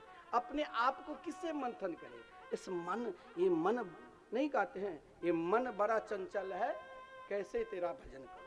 ये मन रूपी चंचलता को जब मंथन करेंगे तो अपने आप को मंथन करने से संसार के सुख भी उपलब्ध है। और संसार के सुख के साथ साथ ये नहीं है, आप जिस सुख सुविधा में जी रहे हैं, जिस सुख सुविधा में आप रह रहे हैं, जिस सुख सुविधा के आप लाभ ले रहे हैं, इसको छोड़ने की जरूरत है। लेकिन हमें अपने आप को मंथन, जब आप मंथन करोगे तब ही तो अमृत मिलेगा। हम मंथन कैसे करें? तो अपने बुद्धि रूपी रस्सी को संभल कर बनावे, और उसमें, उस मंथन में रही क्या, तो अपने विवेक रूपी रही को वहां पर हम स्थिर कर दे। ये विवेक जो है ना, ये आपका पहचान कराता है। विवेक आपको कुछ, बहुत लोग कहते हैं इसकी बुद्धि भ्रष्ट हो चुकी है, पता नहीं बुद्धि क्यों, पहले तो बहुत अच्छे थे, आज कैसे बदल गए पता नहीं। अरे महाराज, इनके घर परिवार की परंपरा बनी है हमसे जुड़े होने की, आज इसकी बुद्धि कहां से कहां चली गई। बुद्धि विकृति हो जाती है। इस बुद्धि को हमें रोकना है। किससे? तो विवेक रूपी मथनी से। पहचान रूप विवेक को, अपने आप को पहचान, विवेक को पहचान शब्द भी बोल सकते हैं। अपने आप को पहचानो, अपने आप को समझो। समझने में देर लगेगी तो समझने में कभी कभी विष भी मिलेगा। ये नहीं है हर हमेशा हम आपके अनुकूल ही आपकी बात बोल देंगे। अनुकूलता बात भी कभी कभी प्रतिकूलता में बदल जाती है। इसलिए अनुकूलता को देखो और उस अनुकूलता को बहुत सहजता से, घर में छोटी छोटी बात लेकर क्रोध मत करो। क्रोध ही तो विष है। उसमें सहजता, अनुकूलता क्या प्रदान करना है? अनुकूलता ही तो भगवान शिव है, शिवधम, जो सबकी कल्याण करे। अनुकूलता जीवन में रखोगे तो विष को पचा कर रखोगे। भगवान शिव ने विष को ना अंदर जाने दिया, नहीं बाहर प्रकट किया। ये क्रोध जो है ना, ये एक प्रकार के विष है। इस क्रोध को महाराज अधिक दिन अंदर रखोगे तो शरीर में नाना प्रकार के व्याधि, रोग उत्पन्न हो जाएगा। और इस क्रोध को बाहर प्रकट करोगे ना तो दूसरे को बेचैनी बढ़ेगी, तो आपको बैर भाव होगा। क्रोध को पचा लिया, यानी जीवन में भगवान के मार्ग पर चल रहे हो तो अपने विवेक रूपी राही के स्थिर रखो। क्योंकि मंदरगिरी पर्वत के नीचे भी भगवान, ऊपर भी भगवान और देवताओं के साथ भी भगवान थे। भगवान कच्छप रूपी धारण के, भगवान के अनेक अवतारों के वर्णन है। और महाराज, जब आप अपने विवेक को सही रखोगे तो आपको लक्ष्मी की प्राप्ति होगी। लक्ष्मी सबके पास है, सब संपन्न है अपने आप में। और महाराज, ये तो संकीर्णता विपन्नता तो जागृत होती है मन में, तो लक्ष्मी सबके पास है। लक्ष्मी एक प्रकाश है, लक्ष्मी एक उजाला है। लक्ष्मी जब प्रकट हुई तब अपने जीवन ऐसे उजाला लेकर आई जो चारों तरफ लक्ष्मी के लिए सब तड़पने लग गए। ततश्चाविर्भूत साक्षात श्री रमा भगवत परा अरंचयंती दिशा कांत्या विद्युत सौदामणि यथा। लक्ष्मी की तरफ सबके होता है, चाहे देवता हो, चाहे मनुष्य हो, चाहे असुर हो। हर व्यक्ति चाहते हैं लक्ष्मीवान बनूं। लक्ष्मी को स्थिर रखना है तो स्वयं को, अपने जीवन को स्थिर रखना पड़ेगा। जब लक्ष्मी जी के स्वयंवर हुई तो वहां स्थिरता, स्थिर में कौन थे? वहां लक्ष्मी जी ने तो सबको नकार दिया था, लेकिन एक को नहीं नकारे। वो कौन? भगवान नारायण। लक्ष्मी है तो सबको प्रेम दो, सबको भाव से देखो, आदरता रखो। भगवान मुस्कुरा रहे थे। लक्ष्मी जी, जीवन में मुस्कुराहट है तो आपके पास लक्ष्मी है। जीवन में व्याकुलता है तो लक्ष्मी रहकर भी आप दरिद्र की तरह भटकते रहोगे। इसलिए जीवन में निरंतर मुस्कुराहट रखो, हर स्थिति में हंसते रहो, हर स्थिति में प्रसन्न रहो, तो कभी महाराज आप दुखी हो ही नहीं सकते। यहां भगवान मोहिनी का रूप ही धारण किया। यहाँ देव असुर को मोहित करके देवता को अमृत पान कराया। जीवन में अगर आपको लक्ष्मी मिली, यानी अमृत पान मतलब लक्ष्मी की स्थिरता। कल तक कुछ प्रभाव ने, आज बहुत प्रभावशाली, तो इनको आपको स्वयं को विचार करना पड़ेगा कि मैं इसे कैसे संभालूं। आप देव तुल्य है, लेकिन लक्ष्मी को संभालना, लक्ष्मी के एक नाम चला भी है, लक्ष्मी को किसने संभाला? हाँ, हो सकता है देवासुर संग्राम हुए, हो सकता है उसमें दैत्यों के पराजित हुए, लेकिन दैत्य के जो मुख्य प्रधान था राजा बलि, उसने जीवन में एक के आश्रित हो गए। एक के आश्रित हो जाने से लक्ष्मी स्वयं आ गई, क्योंकि लक्ष्मी जहां नारायण है वहां लक्ष्मी है। तो भगवान स्वयं वामन के रूप में आए। वामन भगवान की कथा बड़ा विलक्षण है। भगवान वामन के रूप धारण के भादो मास शुक्ल पक्ष द्वादशी तिथि को माता अदिति के यहाँ भगवान वामन के रूप में प्रकट हुए, जहाँ भगवान के यज्ञों पर संस्कार हुआ। पुनः भगवान भिक्षा मांगने के लिए राजा बलि के द्वार पर गए और राजा बलि ने भगवान के स्वागत किया। 3 कदम में भगवान ने संपूर्ण ब्रह्मांड को 2 कदम में नाप लिया और अंतिम कदम राजा बलि के मस्तक पर रख दिया। ये कथा सूक्ष्म कर लो, ये कथा विस्तार कर लो, लेकिन इस कथा के भाव को समझना। इस कथा में हमें डूबना है, इस कथा में हमें अपने आप को पहचानना है, इस कथा में हमें अपने आप को भगवान को निहारना है। इस कथा में हमें भगवान वामन के स्वरूप को निहारना है। अब कैसे निहारना है?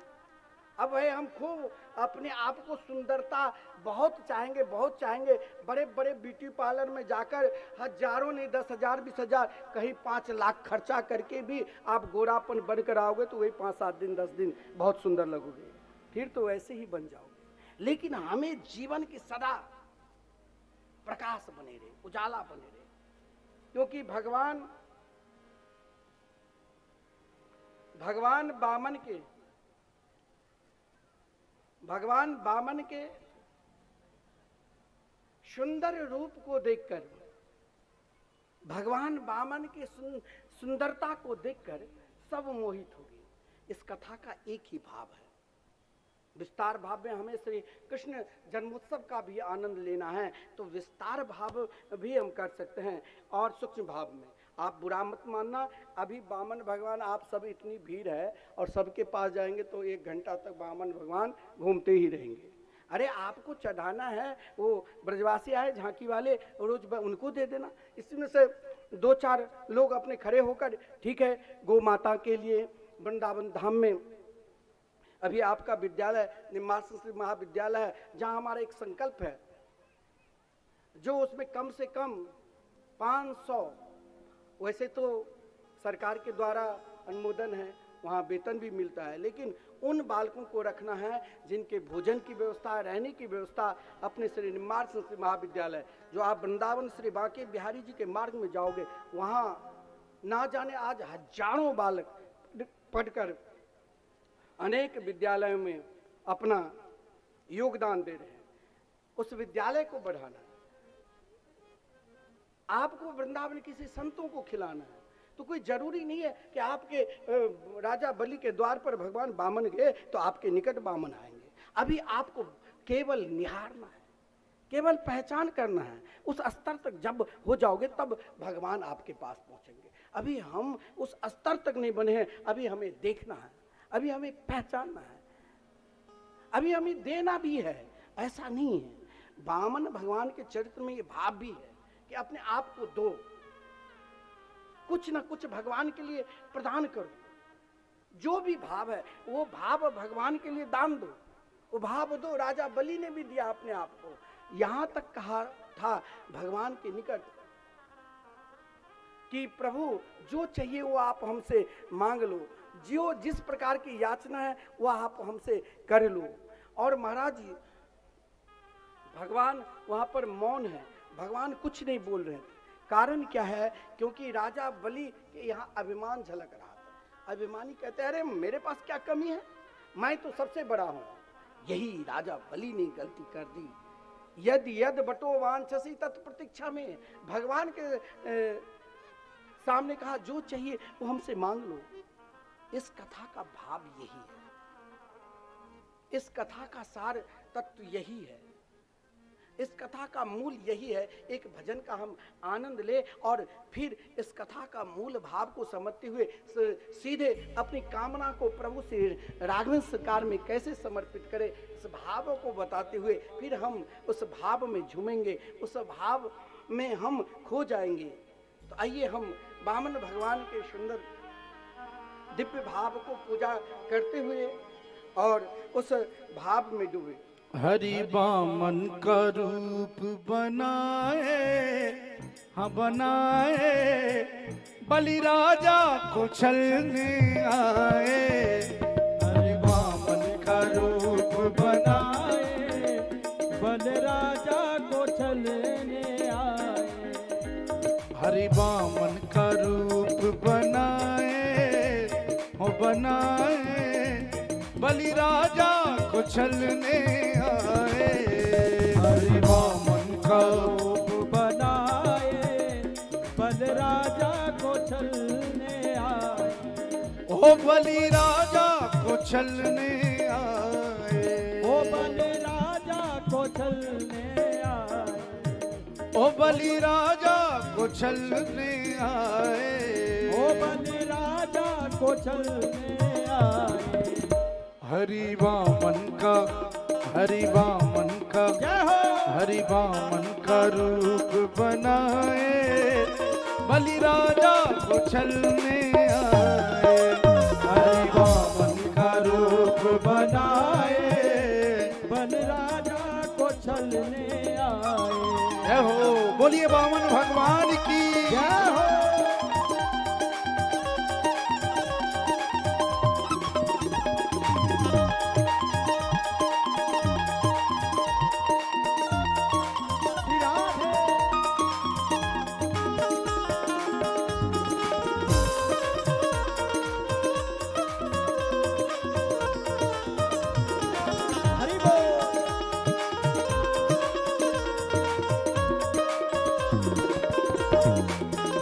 माथे तिलक सोहे, सिर पे छत्र सोहे। माथे तिलक सोहे, सिर पे छत्र सोहे। हो माथे तिलक सोहे, सिर पे छत्र सोहे। माथे तिलक सोहे, सिर पे छत्र सोहे। हो माथे तिलक सोहे, सिर पे छत्र सोहे। माथे तिलक सोहे, सिर पे छत्र सोहे। हो माथे तिलक सोहे, सिर पे छत्र सोहे। माथे तिलक सोहे, सिर पे छत्र। और हाथों में, हाथों में, जय हो। हाथों में कमंडल लाए, हरि लाए, बलि राजा को छलने आए। हरि में कमंडल लाए, बलि राजा को छलने आए। ओ हरि वामन का रूप बनाए, ओ बनाए, बलि राजा को छलने आए। हरि वामन का रूप बनाए, बलि राजा को छलने आए।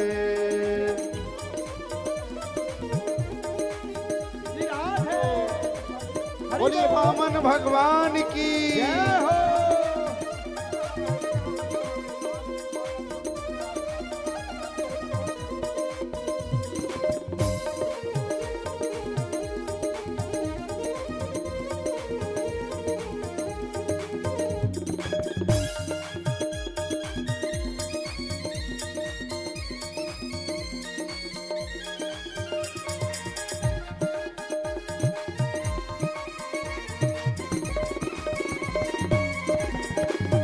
तन पे जनेऊ धरे, सिर पे चोटी धरे। तन पे जनेऊ धरे, सिर पे चोटी धरे। हो तन पे जनेऊ धरे, सिर पे चोटी धरे। हो तन पे जनेऊ धरे, सिर पे चोटी धरे, तन पे जनेऊ धरे सिर पे छोटी धरे, तन पे जनेऊ धरे सिर पे चोटी धरे। वो चरणों में, जय हो, शरणों में, जय हो, शरणों में खड़ा हूँ सुहाए, हाँ सुहाए, बलि राजा को छलने आए, हरि वामन का रूप बनाए, बल राजा को छलने आए। ओ हरि वामन का रूप बनाए, हाँ बनाए, बलि राजा को छलने आए। हरे वामन का रूप बनाए, बल राजा को छलने आए। बोलिए वामन भगवान की जय हो। जय हो।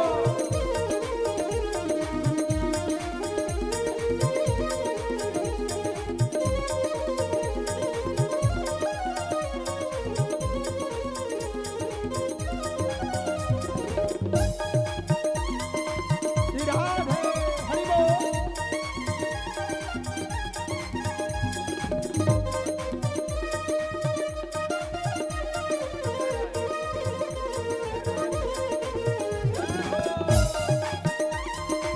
श्री राधे,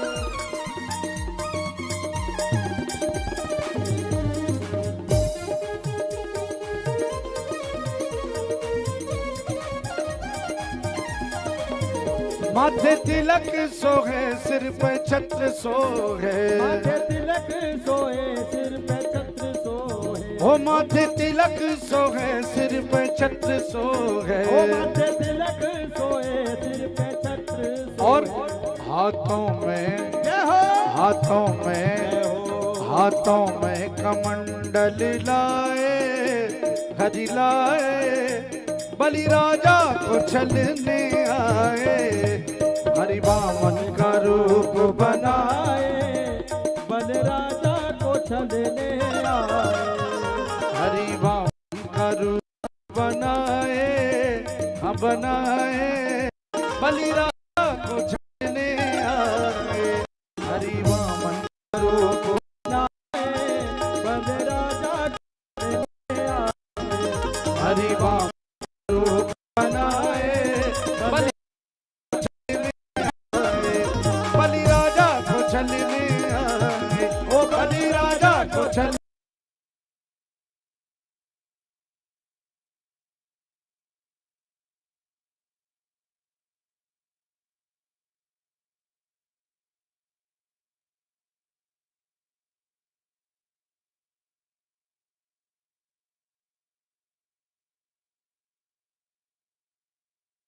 भगवान को कुछ न कुछ समर्पित करना है। हमें भगवान को स्वयं को अपने आप को समर्पित करना है। जैसे राजा बलि ने 2 कदम में भगवान सब कुछ ले लिया, तीसरे कदम में अपने आप को दे दिया। जब अपने आप को समर्पित कर दोगे वहां भगवान हार जाते हैं। और महाराज जब भगवान हार जाते हैं तो भक्त जहां निवास करते हैं वहीं पर भगवान, अगर सुतल लोक में राजा बलि गए तो साथ में भगवान वामन भी। भागवत में अनेक चरित्र है। भागवत में मर्यादा पुरुषोत्तम भगवान श्री राघवेंद्र सरकार के चरित्र है।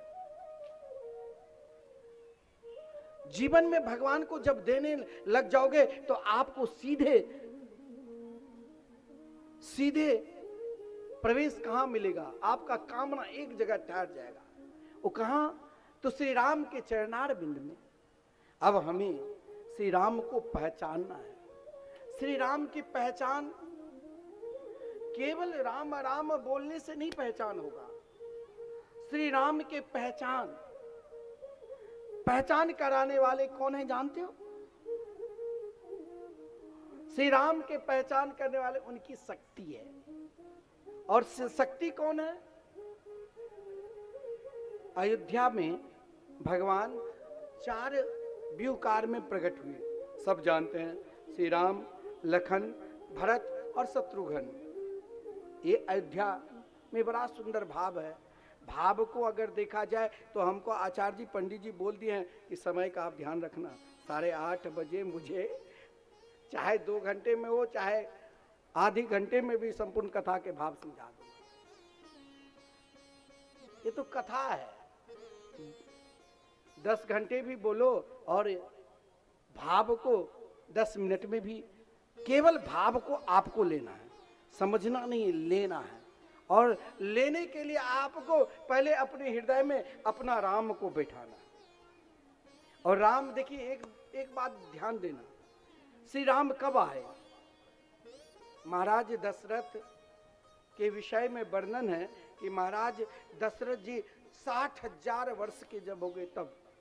लेकिन आपको भी अपना राम को लाना है, अपने अपने राम को लाना है, अपने भाव से लाना है। लेकिन कैसे? देखिए एक बात बताओ, कोई कहते हैं हम बहुत सुखी है और कोई कहते हैं हम बहुत दुखी है, तो सबके अंदर कुछ ना कुछ दुख छुपा है। अगर दुख छुपा है तो आप सब अपने हाथ उठाइए। जिसके जिसके दुख है वही हाथ उठाना, किसी न किसी बात के वो हाथ उठाओ, किसके किसके अंदर दुख है और उठा लो, देख लो। फिर राम को लाना है। सुख और दुख तो सबको मिलते हैं, लेकिन यहाँ बहुत उठाए बहुत नहीं उठाए। लेकिन दुख हर व्यक्ति के, कुछ नगारे नहीं, कुछ तो सुबह से उठते हैं कहते हैं महाराज दिन भर कैसे निकलता है, पेट में गैस भरा हुआ है, हर दिन गैस की गोली और गर्म पानी में नींबू मिलाकर पीने से कुछ क्षण के लिए रुकावट है, वो भी दुख है। हर व्यक्ति कहीं ना कहीं दुखी है, लेकिन उस दुख को कहां, किसके निकट ले जाना? दुख और वियोग को भी कहीं ना कहीं संयोग मिले, ऐसा भी कोई स्थान है क्या जहां दुख का निवारण, दुख का दवा मिल जाए? इसका भी निवारण है सत्संग में। लिखा है भावोस धा चोत्र मनोभिरामा, मन के आराम मिले, मन के विश्राम मिले, मन के चैन मिले। लेकिन उस चैन को, उस विश्राम को भी हम कैसे तटस्थ करें? तो महाराज उसके लिए सदगुरु को अपनाना पड़ेगा। मानस में लिखा है, मानस में भाव है कि महाराज दशरथ के जीवन में भी दुख आए, हमें भी श्री राम लखन भरत शत्रुघ्न सीधे हम प्रगट में आपको ले जाएंगे, इस भाव को समझाकर। दुख हर व्यक्ति के जीवन में कहीं ना कहीं छुपा हुआ है, वो भी एक दर्शन की तरह, चाहे आप व्यक्त करो चाहे आप नहीं व्यक्त करो, फिर भी दुख है।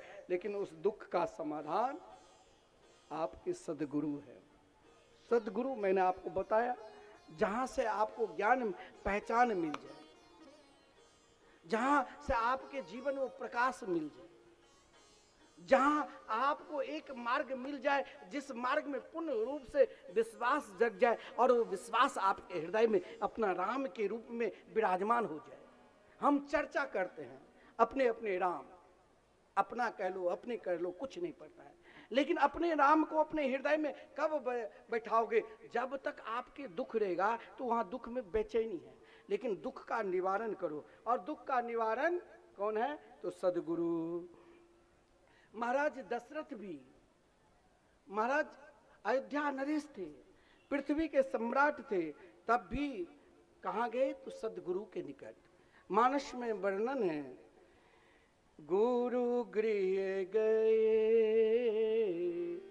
तुरत मही पाला, गुरु गृह गए तुरत मही पाला, चरण लागी करी विनय विशाला, शरण लागी करी विनय विशाला।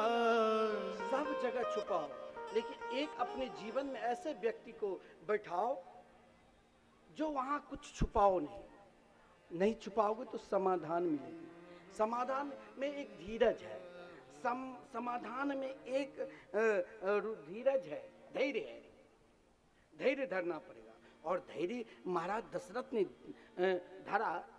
महाराज चैत मास हो, मास आपके हर महीना सुगम है। जिस मास में आपने अपने राम को पहचान कर लिया, वही आपके लिए चैत मास शुक्ल पक्ष और नवमी तिथि बन सकते हैं। केवल आपको पहचान, लेकिन पहचान दिलाने की शक्ति मिथिला के पावन पवित्र भूमि है। राम से संबंध जोड़ना है तो मिथिला से संबंध जोड़ना पड़ेगा। और बताओ यहाँ इस पंडाल में मिथिला के कितने लोग बैठे हैं कथा सुन रहे? हाथ उठाइए। अरे यहाँ तो सब मिथिला ही वासी छिए और मिथिला वासी छिए तो अपना आप के पहचान भी मिथिला से दियो। मिथिला कुंज वृंदावन में छे ना, अहाँ के मिथिला कुंज वृंदावन में कोई वो आश्रम और अहाँ के लिए वो कोई मंदिर नहीं, वो अहाँ के निज धाम छी। श्री धाम वृंदावन में मिथिला कुंज में चाहे अहाँ के घर नहीं मिला, आश्रम में रहे के जगह नहीं मिला, तब भी जहाँ मिथिला कुंज लिखल छे ने वृंदावन, वही के प्रणाम कह के वृंदावन के परिक्रमा चालू करो। चलिए हम भाव पर चलते हैं, चलिए हम अपने भाव को पहचान करते हैं। मिथिला की भूमि में, मिथिला भूमि के विषय में बड़ा सुंदर भाव दिया है कि मिथिला क्या है, मिथिला की पहचान हम कैसे करें। और मिथिला भूमि के विषय में कहा गया है, मिथिला मिथिलो मथलो जातो मिथिला येना निर्मिता। मिथिला शब्द को बहुत मंथन के द्वारा, और महाराज उस मंथन में महाराज जनक के प्रागट हुए। जन्मना जनको सोभूत विदे हस्तु विदेह जा, और मिथिलो मथनाथ जातो मिथिला ये न निर्मिता। अब मिथिला का संबंध और अयोध्या का संबंध कैसे पड़ा कि श्री राम ने धनुष तोड़ा तभी संबंध पड़ा, या नहीं मिथिला का संबंध ऐसा है श्री राम को वहां पर पहचान मिले। वहां श्री राम को हमने आज श्री राम राम जाप करते हैं ना, मिथिला भूमि ने श्री राम को पहचान कराया, श्री राम को दिखाया कि आप राम हो, श्री राम को पहचान कराया कि आप राम हो। यह है मिथिला भूमि के। आप कहेंगे कि मिथिला भूमि में श्री राम को पहचान कैसे मिला, श्री राम को हम कैसे जाने? तो श्री जैसे अयोध्या रूपी सरयुग के पावन तट पर, यानी भक्ति के पावन तट पर, जहां भक्ति की 3 प्रकार की धारा निरंतर बह रही है, जिस धारा के नाम ये है माता कौशल्या, माता केके और माता सुमित्रा। और उन धारा में भी जैसे माता केके, जैसे आप प्रयागराज में जब डुबकी लगाते हैं तब ही कहा गया है बेनी माधव के दर्शन करोगे, अक्षय वट के दर्शन करोगे, तब प्रयागराज में आने का फल मिलता है। जब उस भक्ति रूपी सागर में आप पूर्ण रूप से डुबकी लगा दोगे, उस भक्ति रूपी सागर में आप डुबकी लगाओगे, तभी तो आपको राम मिलेंगे। लेकिन जैसे प्रयागराज में आप डुबकी लगाते हो ना, तो गंगा की धारा और यमुना की धारा देखते हैं, लेकिन सरस्वती की धारा बहुत सूक्ष्म तरीका से छुपी हुई है। वैसे ही अयोध्या रूपी धारा में माता केके की जो भूमिका है वो बिल्कुल बहुत गहराई से भूमिका है। उन भूमिका में भी हमें प्रभु श्री राम को पहचानना है। यहाँ राम द्वापर में श्री कृष्ण और बलराम आए थे, बड़े भाई के रूप में लखन लाल जी आए थे बलराम के रूप में, और श्री कृष्ण। लेकिन त्रेता में प्रभु श्री राघवेंद्र सरकार चतुर्व्यूह में आए थे, श्री राम लखन भरत शत्रुघ्न। अब हमें श्री राम को पहचानना है, लेकिन श्री राम की पहचान मेरे जीवन में कैसे मिलेगा? मेरे जीवन में श्री राम ने कहाँ अपने आप को पहचान कराया? आप जानते हो श्री राम को सबसे अधिक पहचान कहाँ मिली? जहाँ से हम सीताराम सीताराम नाम जाप करने लगे, अयोध्या में और मिथिला में। आप जहां भी भारतवर्ष के किसी भी कोने में चले जाओ, उस कोने में बैठकर आपको भजन करना पड़ेगा, उपासना करना पड़ेगा, तब भगवान दर्शन देंगे। लेकिन एक मिथिला ही भूमि ऐसे है, वहां उपासना नहीं करना पड़ता है। वहां आप जैसे हो, जिस वृत्ति में रहते हो, जिस आचरण में रहते हो, फिर भी आपके पास प्रभु श्री राम आएंगे, क्योंकि श्री राम को अपना पहचान कराना है। और जीवन में पहचानता के लिए मिथिला भूमि में प्रभु श्री राम ने प्रवेश किया, और वहाँ के लता पता, वहाँ के नर नारी के रूप का वर्णन जो मानस में दिया गया है, बहुत भावमय। मानस में वर्णन है, पूरे नर नारी सुभग सुचि संता, धर्मशील ज्ञानी गुणवंता। किसी ने हमसे कहा, महाराज आप हमें कोई कहते हैं आप बिहार के हैं, तो मैं उसे डांटने लग जा, अरे मैं मिथिला के हूँ।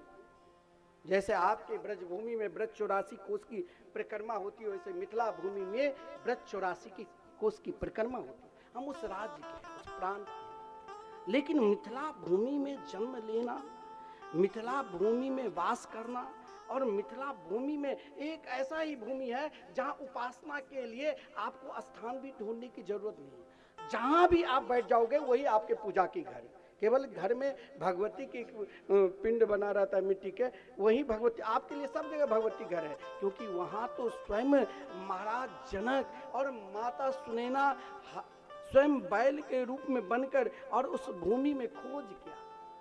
आदि शक्ति जगदम्बा उस पवित्र भूमि से प्रकट हुई, माता सीता जो सबकी शीतलता कर दे, ब्रह्मांड की शीतलता करने वाले, जहां पर माता सीता प्रकट हुई। प्रभु श्री राघवेंद्र सरकार ने कहा, देखिए मिथिला में कई लोग कहते हैं आप लोग उधर बहुत आज मांसाहारी है, लेकिन वो कब बने हैं? पहले नहीं था। पहले के विषय में तो मानस में सीधे लिखा है कि वहां भाव कैसे है, सुंदरमय भाव, सुंदरता का वर्णन है। और जब आपके भाव सुंदर है तो पवित्रता अपने आप आ जाएंगे। सूची यानी पवित्रता भी है, और वहां के जितने भी नर नारी है मानस में उसे उपाधि दी गई है, संत, परम संत है। एक एक मिथिला के नर नारी नमन करने योग्य है। आप मिथिला भूमि के कोई साधारण भूमि में मत तुलना कर लेना। और यहाँ तक कह दिया, अरे उसको आपको समझाने की जरूरत नहीं, यहाँ तो सब अपने आप समझ गए छिए ना। हाँ, सब एक दूसरा के समझावा लगे छिए, बस वो कहे के जरूरत नहीं छिए, वो सब जाने छिए। क्योंकि वहाँ के लोग कैसे हैं, तो धर्मशील ज्ञानी, अपने आगे वो किसी को नहीं मानते हैं। अरे तू क्या हो मेरे आगे, मैं स्वयं परम ज्ञानी हूँ और मेरे जैसे कोई गुणवंता भी नहीं है। इतने आचरण मिथिला के नर नारी को भगवान राघवेंद्र सरकार ने संत की उपाधि दी। लेकिन ये परंपरा बहुत दिन तक चली, सब धर्मशील थे, वहाँ अध्यात्म के ही चिंतन बना रहता था। जहाँ हमारा स्वयं भगवान शंकर जी दास के रूप में उगना महादेव के रूप में आए, वो भूमि कैसे हो जहाँ संपूर्ण ज्योतिर्लिंग को हमको ढूंढना पड़ता है, लेकिन मिथिला भूमि में 12 ज्योतिर्लिंग वास करते। संत शब्द का प्रयोग किया गया है। वो तो जब जरासंध की सत्ता आई और जिसके जैसे सत्ता होती है वो अपने अनुसार सत्ता को चलाते। जरासंध ने पहले ही 1000 ब्राह्मण, भागवत जी में वर्णन है, ब्राह्मणों को बैठा दिया, इस बार तुम ऐसे अनुष्ठान करो, या तो मैं आज जीव हत्या करूंगा, नहीं तो तुमको सिर धड़ से अलग कर दूंगा। तब से ये परंपरा बनी। नहीं तो वहां तो परम धर्मशील, धर्म के जानने वाले थे। और क्यों धर्म के जानने वाले थे? उनका पहचान क्या है, उनका भाव क्या है? तो कहा गया मिथिला भूमि में प्रभु श्री राम ने अपना पहचान को किया। आज हर व्यक्ति के, हर प्राणी के, अच्छा 5 मिनट में इस भाव को समझाकर फिर हम श्री कृष्ण कथा की ओर चलेंगे, क्योंकि समय को भी ध्यान देना है।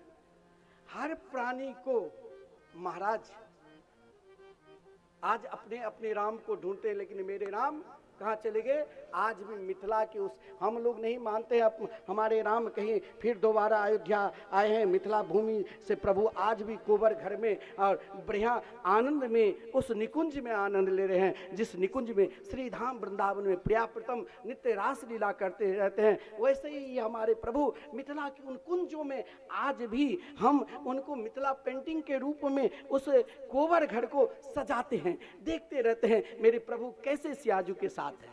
लेकिन हमें सीताराम को साथ करना है, हमें सीताराम की शक्ति जीवन में लाना है, चाहे हम कहीं रहे, भारतवर्ष के किसी जगह पर क्यों नहीं रहे, लेकिन मेरे हृदय में सीताराम कैसे बसे, इसके लिए उपाय करना पड़ेगा। इसके लिए हमारी मिथिला भूमि में भी चारों शक्ति भारतवर्ष के किसी कोने में एक साथ नहीं प्रकट हुए, लेकिन मिथिला भूमि में चारों शक्ति विद्यमान है। जैसे श्री राम चतुर्व्यूह में है, वैसे मिथिला में श्री माता जानकी ने शक्ति ने चतुर्व्यूह रूप में आई, श्रुतकीर्ति के रूप में, उर्मिला के रूप में, मांडवी के रूप में और सीता के रूप में। अब हमें राम को हृदय में बैठाना है, अपने राम को पहचानना है। अपने राम को पहचानने के लिए हमें शत्रुघ्न लाल जी को साथ लेना है। जब तक शत्रुघ्न लाल जी को साथ नहीं लोगे ना, तब तक राम को कैसे पहचानोगे। तो शत्रुघ्न लाल जी क्या है, जिनकी पत्नी श्रुतकीर्ति है। शत्रुघ्न लाल जी के विषय में कहा गया है, हमारे अंदर दो प्रकार के शत्रु है, एक पहचान कराते हैं, एक पहचान नहीं कराते हैं। एक अंदर के है, एक बाहर के है। अंदर को भी पहचानना है और बाहर को पहचान कर तब हमें श्री राम के निकट जाना है। कहा गया है, जाके सुमिरन तेरी पुनासा, के सुमिरन तेरी पुनासा, राम शत्रुघ्न वेद प्रकाशा, नाम शत्रुघ्न वेद प्रकाशा। पहचानना है, लेकिन कब? जब हम श्रुतकीर्ति को अपनाएंगे। श्रुतकीर्ति क्या है? तो श्रुतकीर्ति को अपनाने के लिए बहुत सरल सुगम है, जिसे आप बैठे हैं अपना रहे हैं। कैसे? तो कहा गया है, प्रथम भगति संतन कर संगा, प्रथम भगति संतन कर संगा, दूसरे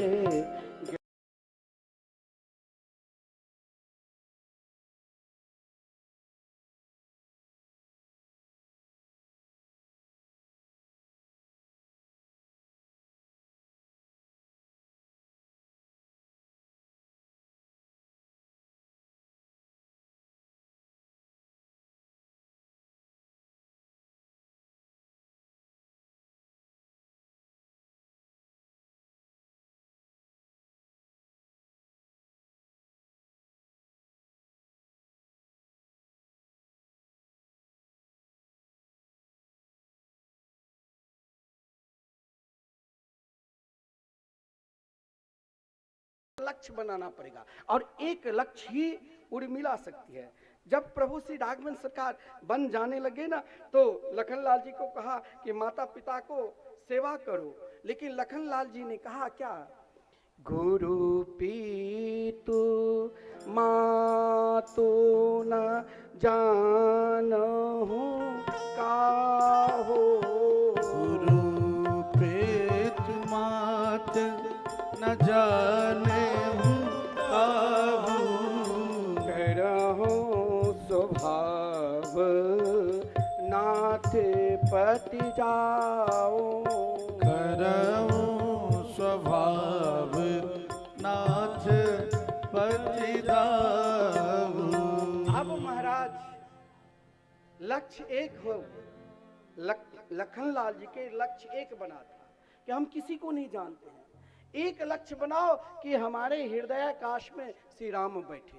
जब वो भाव जाग जाएंगे ना, तो कैसे बैठाना है, अपना राम को अपने हृदय में बैठाने के लिए एक लक्ष्य को तटस्थ रखने के लिए ही उर्मिला सकती है।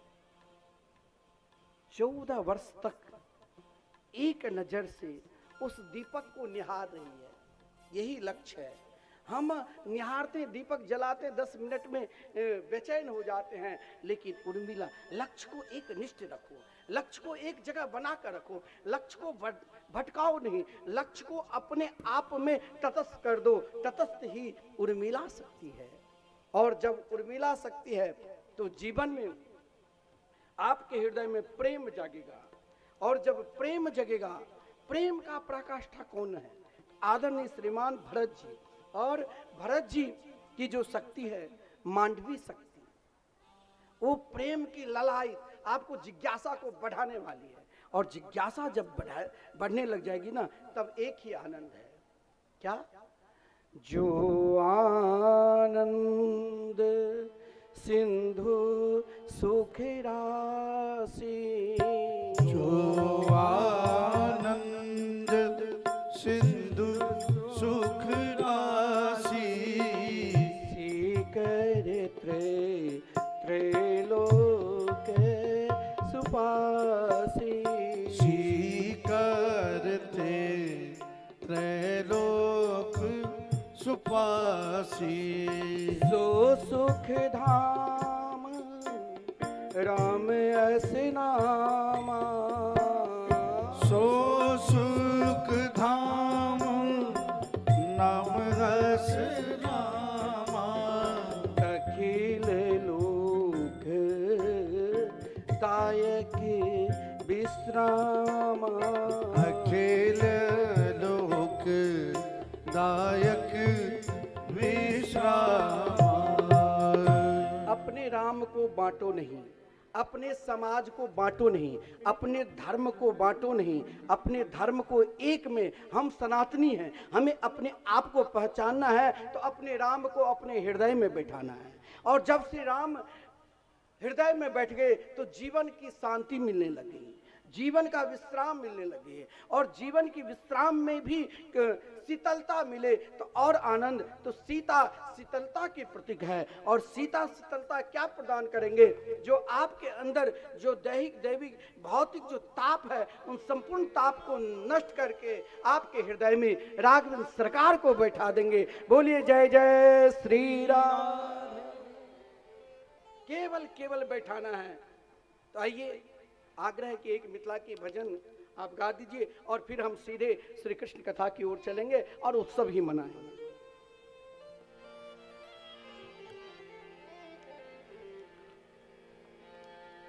आज मिथिला नगरिया निहाल सखिया, आज मिथिला नगरिया निहाल सखिया। सब गइए, सब गाते हैं ये और भजन। चारों दुल्हा में बड़का कमाल सखिया, वो चारों दुल्हा में बड़का कमाल सखिया, चारों दुल्हा में बड़का कमाल सखिया। वो चारों दुनिया में बड़का कमाल सखिया। आज मिथिला नगरिया निहाल सखिया, आज मिथिला नगरिया निहाल सखिया। ओ आज मिथिला नगरिया निहाल सखिया, आज मिथिला नगरिया निहाल सखिया। चारों दुल्हा में बड़का कमाल सखिया, चारों दुल्हा में बड़का कमाल सखिया। चारों दुल्हा सरकार की जय हो।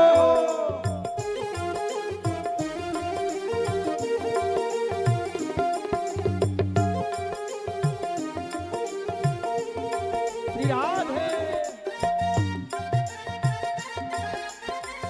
हरि बोल।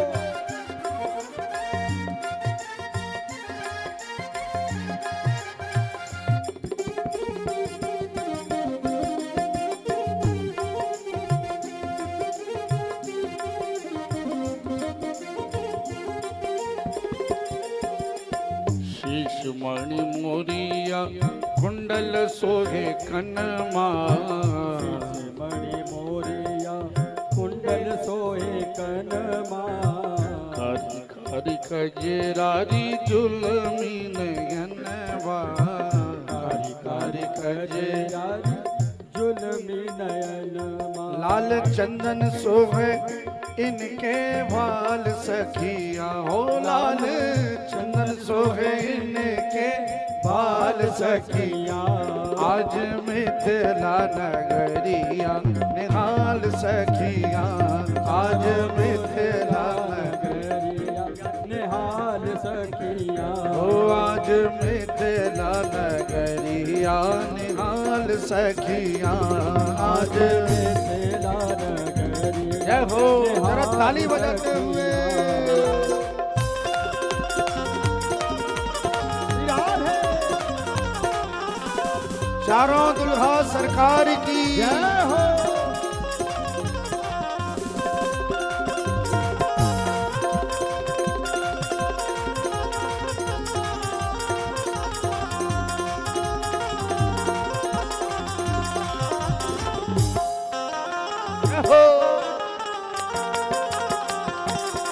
ताली बजाते हुए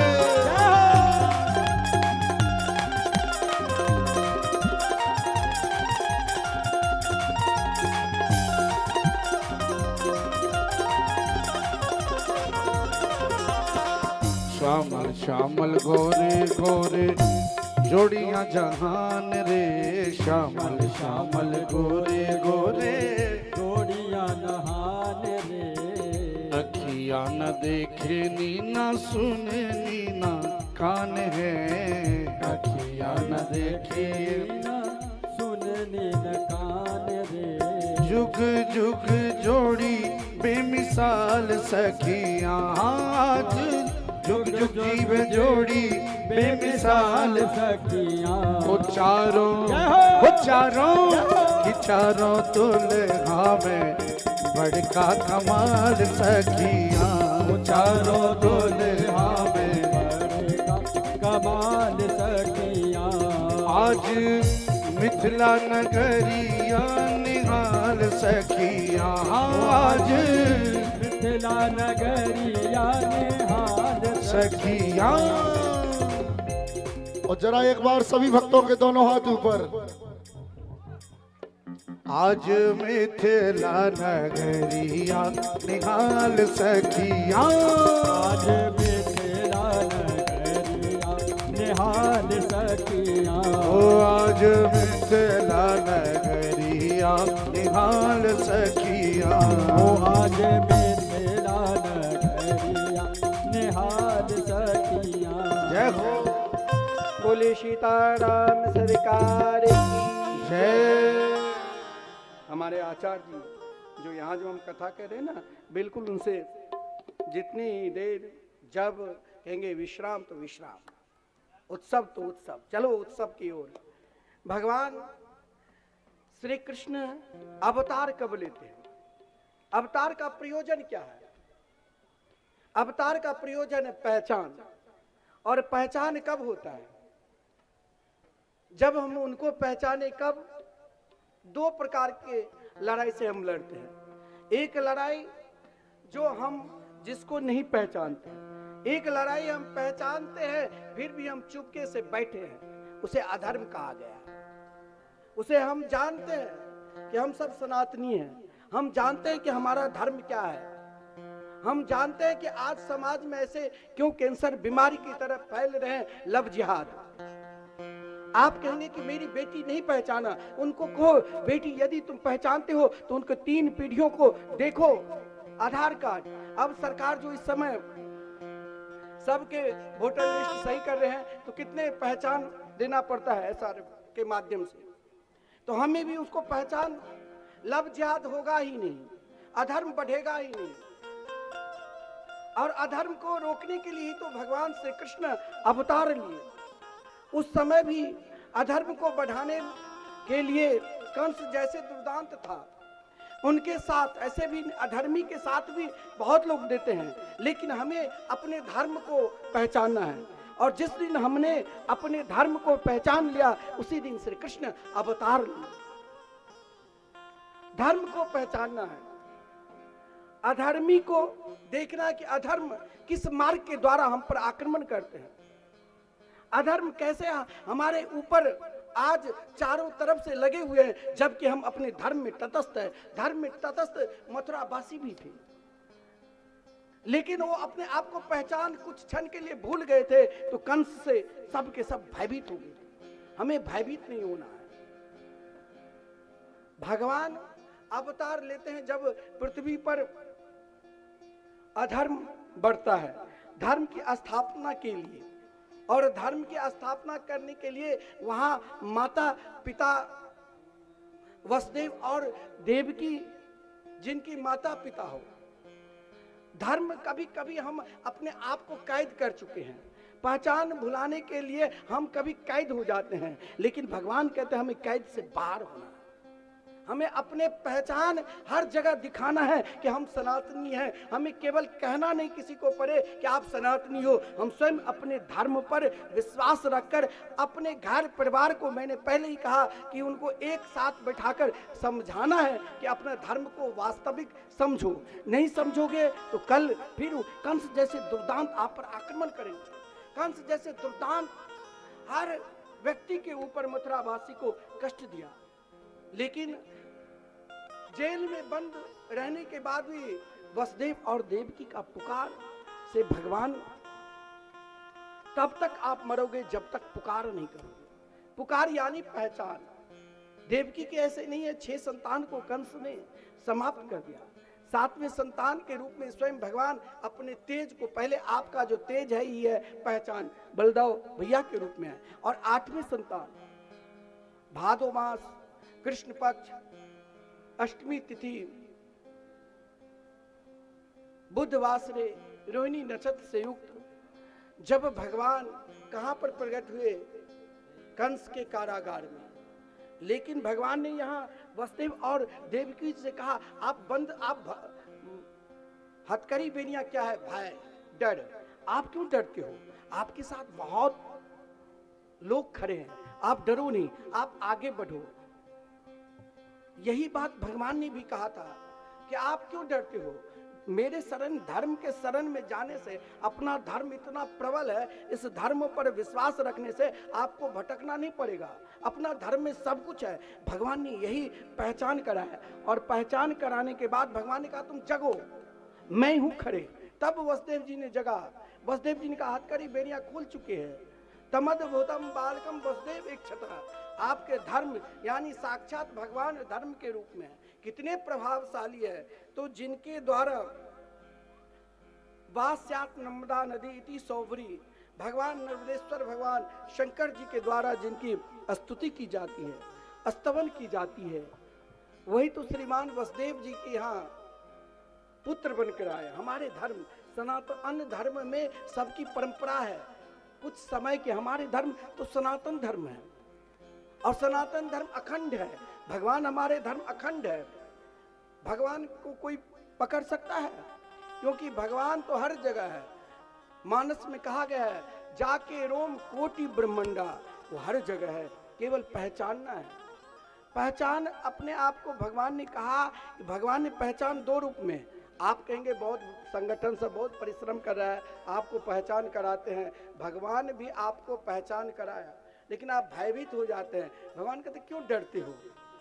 आप, भगवान ने कहा धर्म पर आप लगे हैं और अपने धर्म को पकड़ रखें, तो धर्म में आचरण पर आगे, चाहे छोटा हो चाहे बड़े हो।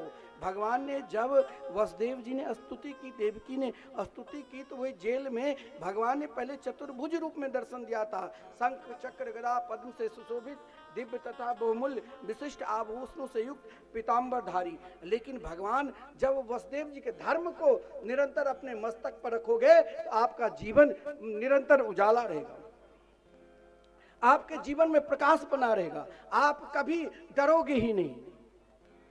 और लेकिन वो कब? तो भगवान ने भी कहा कि हम सब जहां एक बनकर रहेंगे, एक बनकर रहो।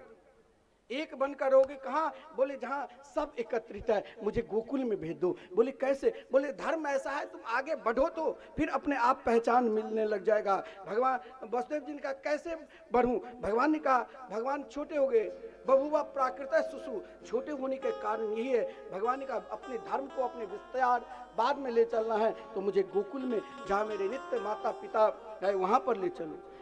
कहा नहीं नहीं, लोग डरते हैं ना, सामने वाला कोई मार नहीं दिया मैं कुछ बोलूंगा तो डरो नहीं। फिर भगवान ने कहा आपको जेल अपने आप, जितने भी फाटक है सब अपने आप खुलने लग जाएंगे, हथकड़ी बेड़ियां अपने आप खुल जाएगी।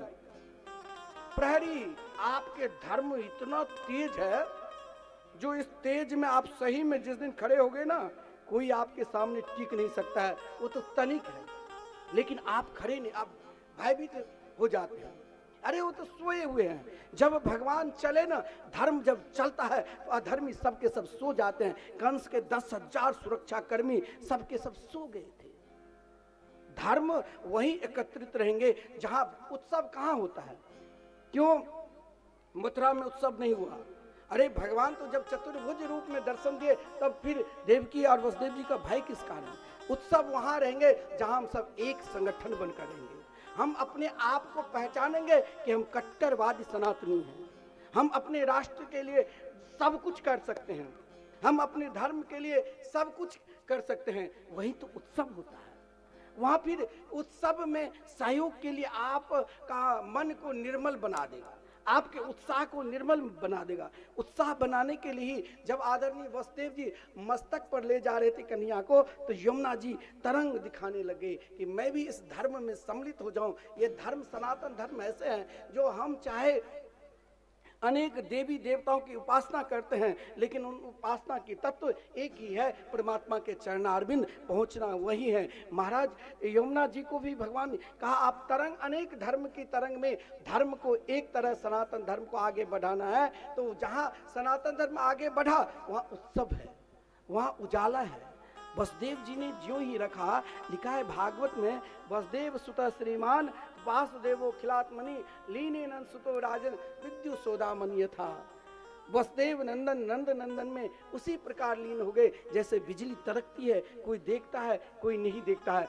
धर्म में आप जब आगे बढ़ोगे तो वहां बिजली की तरह, चमक की तरह आपको स्वयं भगवान अपना तेज प्रदान कर देंगे कि आप क्यों डर रहे हो, आप बढ़ो, अपने धर्म को केवल जगाओ। हम जग चुके हैं और लोगों को जगाना है, हमें जगाना। जहां ही जग गए, प्रातः काल हुआ, सुनंदा दौड़ती हुई थाली बजाती हुई कहां गई? नंद बाबा के यहाँ गौशाला में, जहां नंद बाबा गौ की सेवा कर रहे थे, और कहा बाबा बधाई हो बधाई हो। नंद बाबा ने कहा किस बात की बधाई?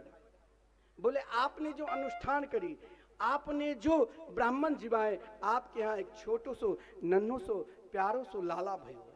अब इस भाव को यदि देखना है तो जीवन में यही है। जब आप आगे बढ़ोगे ना तो उत्साह, आप आज ना जाने कितने लोग हमारे सनातनी श्री राम मंदिर बनाने के लिए अपना बलिदान शहीद हो चुके होंगे।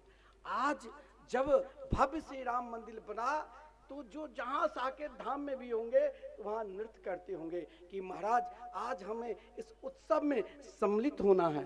आज महाराज संपूर्ण ब्रज प्रांत के, ब्रज मतलब व्याप्त संपूर्ण ब्रह्मांड के जब धर्म एक जगह आ गए तो वहां उत्सव हो जाते हैं।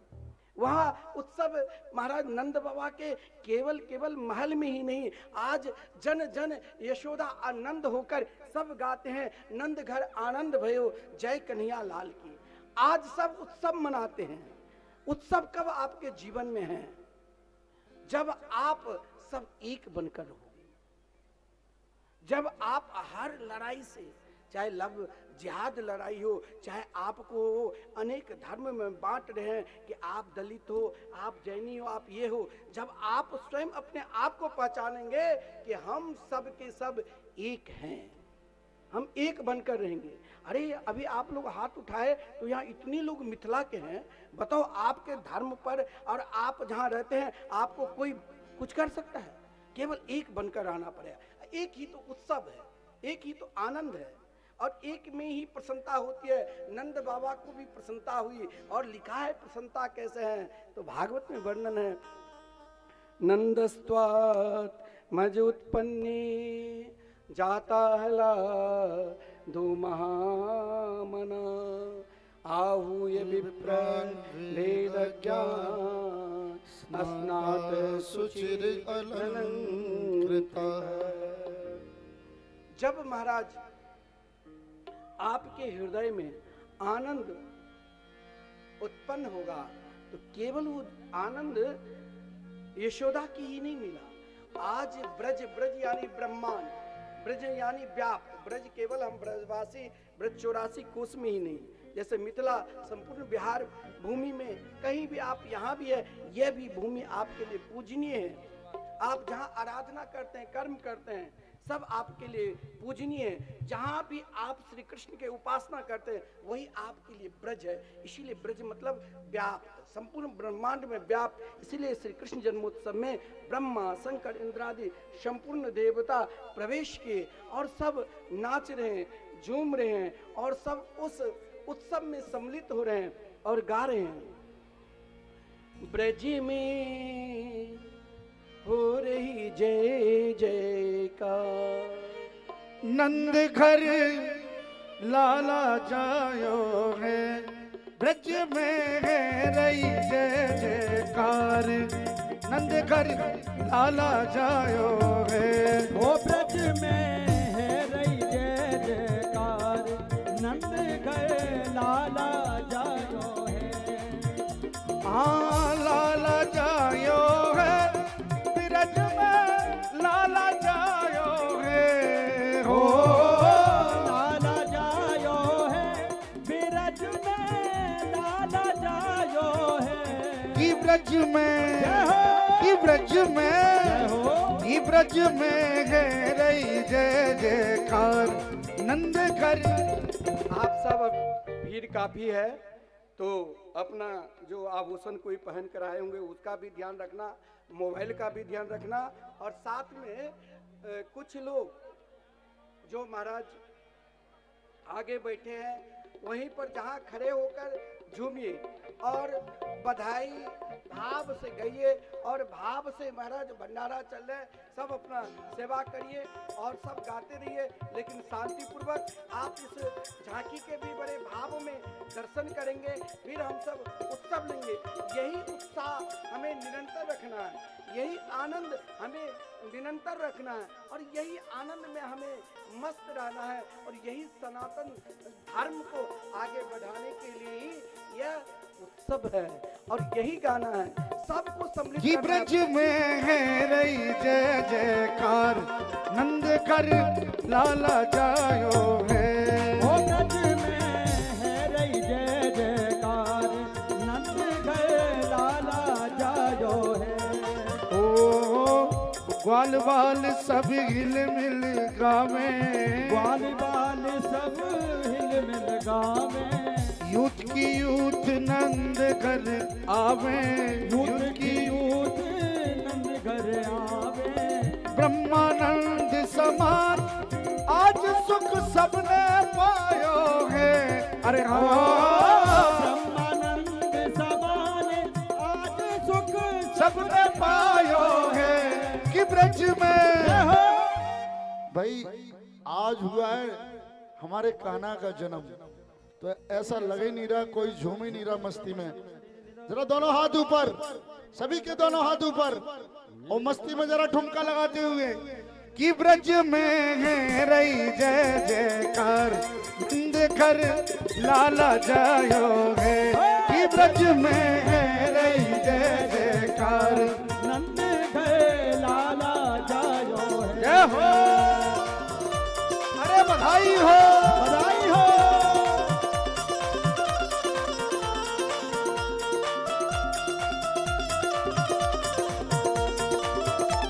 सुख ऐसो जायो है। अरे हाँ 80 साल की आयु में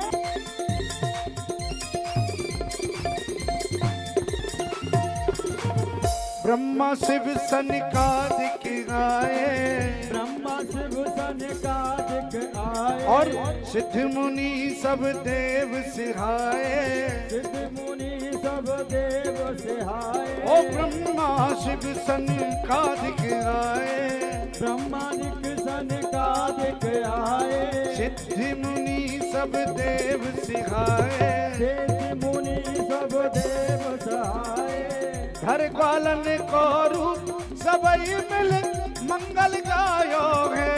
अरे घर वालन को रूप सबन मिले मंगल गायो है। कि ब्रज में सबके गोद ऐसे आनंद नहीं आएगा।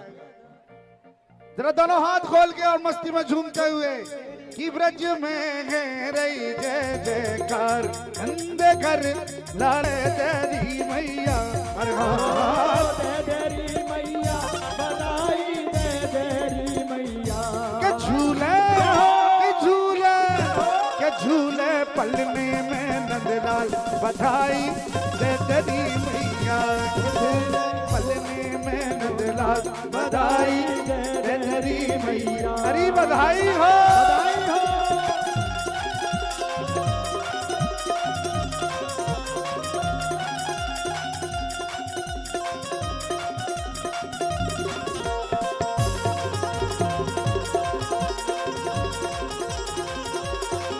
अरे नाच नाच के देवे बधाई, बजे ढोल और ताल। नाच नाच के देवे बधाई, बजे ढोल और ताल।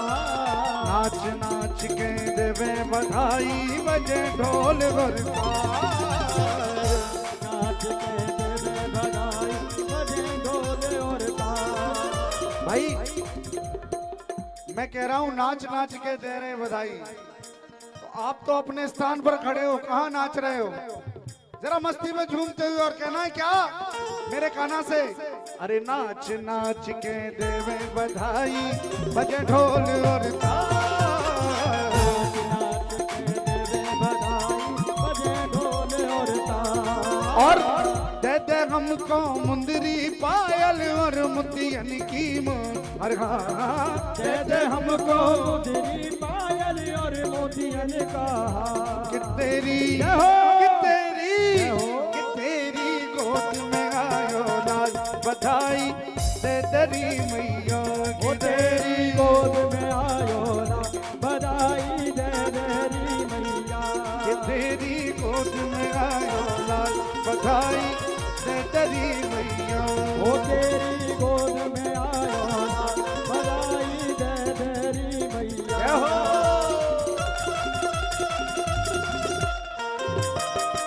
अरे बधाई हो।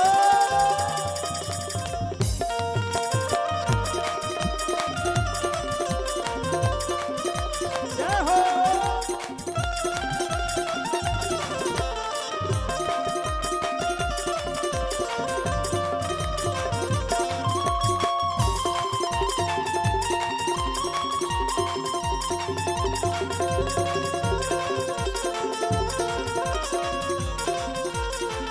और क्या मांगा?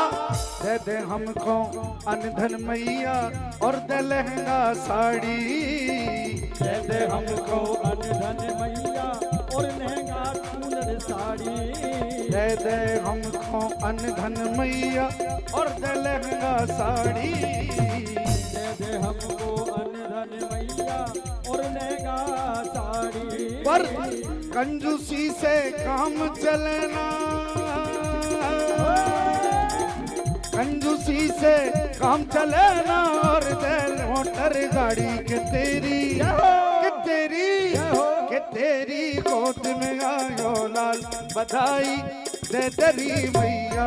ओ तेरी गोद में आयो लाल, बधाई दे तेरी मैया। कि तेरी गोद में आयो लाल, बधाई दे तेरी मैया। ओ तेरी गोद में आयो लाल, बधाई दे तेरी मैया। अरे बधाई हो, बधाई हो।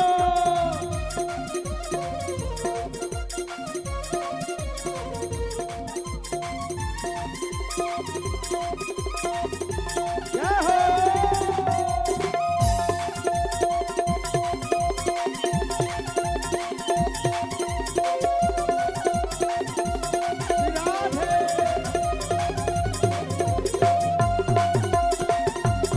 हो।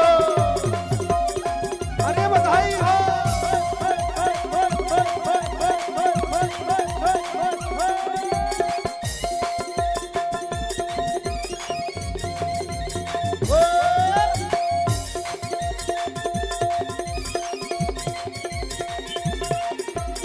दे दे हमको मेवा मिठाई नंद बाबा घर साए दे दे हमको मेवा मिठाई नंद बाबा हर साए दे दे हमको मेवा मिठाई नंद बाबा हर साए दे दे हमको मेवा मिठाई नंद बाबा हर साए और बलदाऊ संग खेलन कूदन छोटे भैया गाय के तेरी भाई ऐसे आनंद नहीं आएगा। एक बार और सभी के दोनों हाथ ऊपर, नंदगढ़ आनंद भाई को बोलो।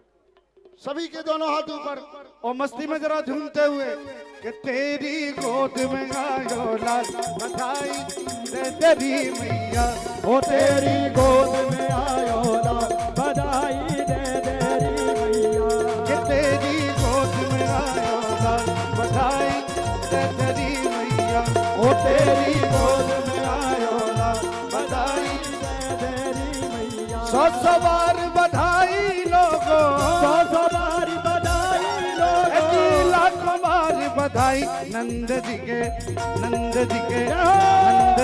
अंगना में बज रही आज बधाई नंद जी के अंगना में बज रही आज बधाई ओ नंद जी के अंगना में बज रही आज बधाई ओ नंद जी के अंगना में बज रही आज बधाई आनंद जी के अंगना में बज रही आज बधाई नंद जी के अंगना में बज रही आज अरे बधाई हो बधाई हो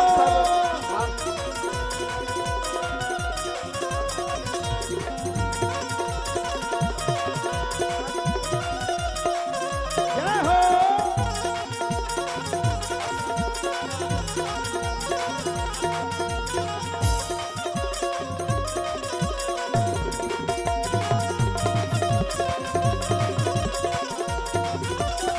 चमत्कार सा हो गया लोगों हो गई बात निराली अब एक बार हाथ उठाकर नंदगढ़ आनंद भयो जय कन्हैया लाल की फिर आरती दर्शन करेंगे।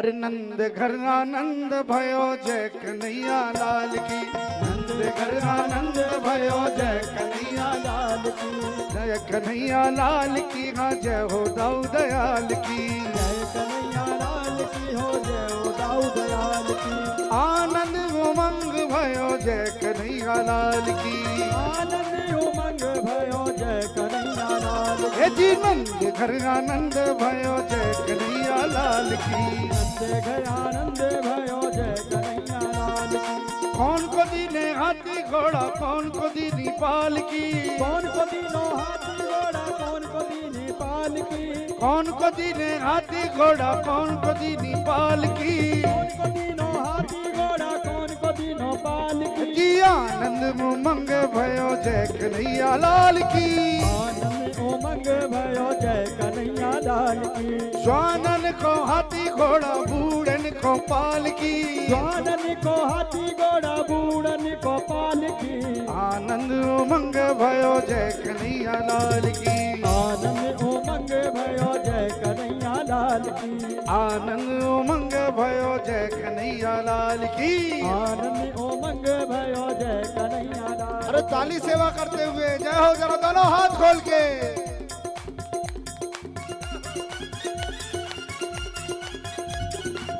जय हो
नंद नंद के आनंद भयो जय कन्हैया लाल की, नंद के आनंद भयो जय कन्हैया लाल की, नंद के आनंद भयो जय कन्हैया लाल की, नंद के आनंद भयो जय कन्हैया लाल की, ओ जय कन्हैया लाल की, जय हो दाऊ दयाल की, ओ जय कन्हैया लाल की, जय हो दाऊ दयाल की, जय कन्हैया लाल की, जय हो दाऊ दयाल की, ओ जय कन्हैया लाल की, जय हो दाऊ दयाल की। अरे आनंद उमंग भयो जय कन्हैया लाल की, आनंद उमंग भयो जय कन्हैया लाल की, आनंद उमंग भयो जय कन्हैया लाल की, आनंद उमंग भयो जय कन्हैया लाल की, ओ नंद खड़गानंद भयो जय कन्हैया लाल की, ओ नंद घर आनंद भयो जय कन्हैया लाल की, ओ नंद कर आनंद भयो जय कन्हैया लाल की, ओ नंद घर आनंद भयो जय कन्हैया लाल की। कौन को दीने हाथी घोड़ा कौन को दीनी पाल की, कौन को दीनो हाथी घोड़ा कौन को दीनो पाल की, जानन को हीरो होंडा बूढ़न को मारुति, बूढ़न को हीरो होंडा बूढ़न को मारुति, जानन को लड्डू पेड़ा बूढ़न को लापसी, नंद कर आनंद भयो जय कन्हैया लाल की, नंद कर आनंद भयो जय कन्हैया लाल की जी, नंद कर आनंद भयो जय कन्हैया लाल की, वो नंद के लाला की जय हो।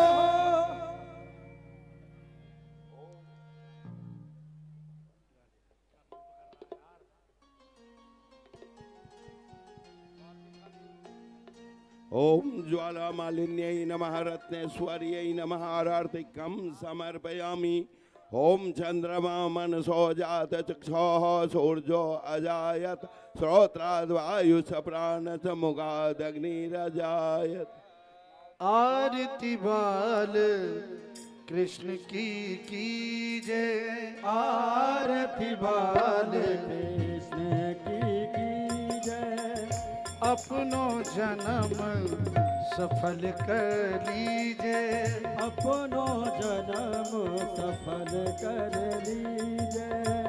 श्री यशोदा को परम दुलारो, श्री यशोदा को परम दुलारो, बाबा की अखियन को तारो, बाबा की अखियन को तारो, गोपिन के प्राणन सो प्यारो, गोपिन के प्राण सो प्यारो, इन पर प्राण नछावर कीजे, आरती बाल कृष्ण की जय। हो बलदाऊ को छोटो भैया, बलदाऊ को छोटो भैया, कनुआ कही कही बोले आखी मैया, कनुआ कहीं कहीं बोले जाकी मैया, परम मुदित मन लेत बलैया, परम मुदित मन लेत बलैया। यह है छवि नैनन मैं भर लीजे, आरती बाल कृष्ण की जय। तो तरी बोलत मधुर सुहावे, कोतली बोलत मधुर सुहावे, सखन संग खेलत सुख पावे, सखन संग खेलत सुख पावे, सोई सुख दीजो इनको ध्यावे, कोई सुख दीन को जे ध्यावे। अब इनको अपनो कर लीजे, आरती बाल कृष्ण की जय।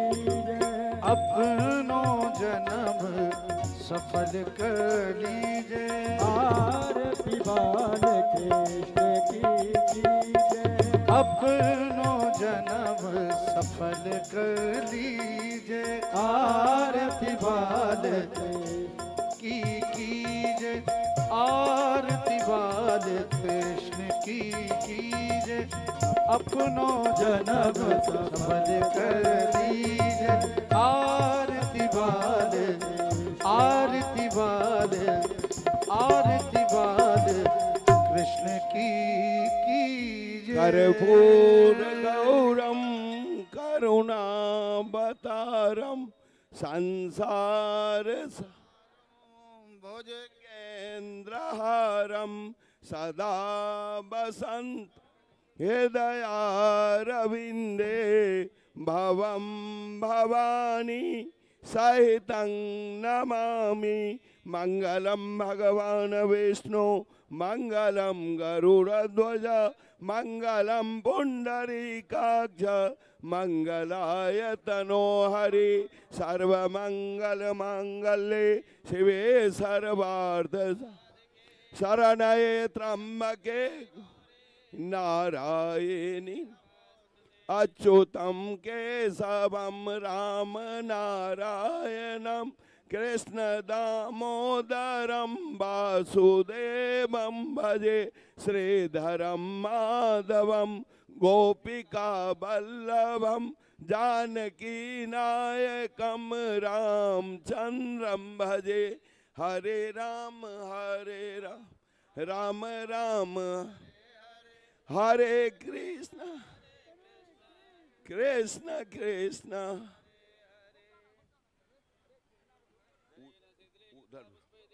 उधर से आना जाना बंद कीजिए, थोड़ा और पीछे आ जाओ। हाँ हाँ आरती ले जाओ। आरोग्यार्थे आत्मा अभिवंदनम हस्तो प्रक्षाल्य दे दो।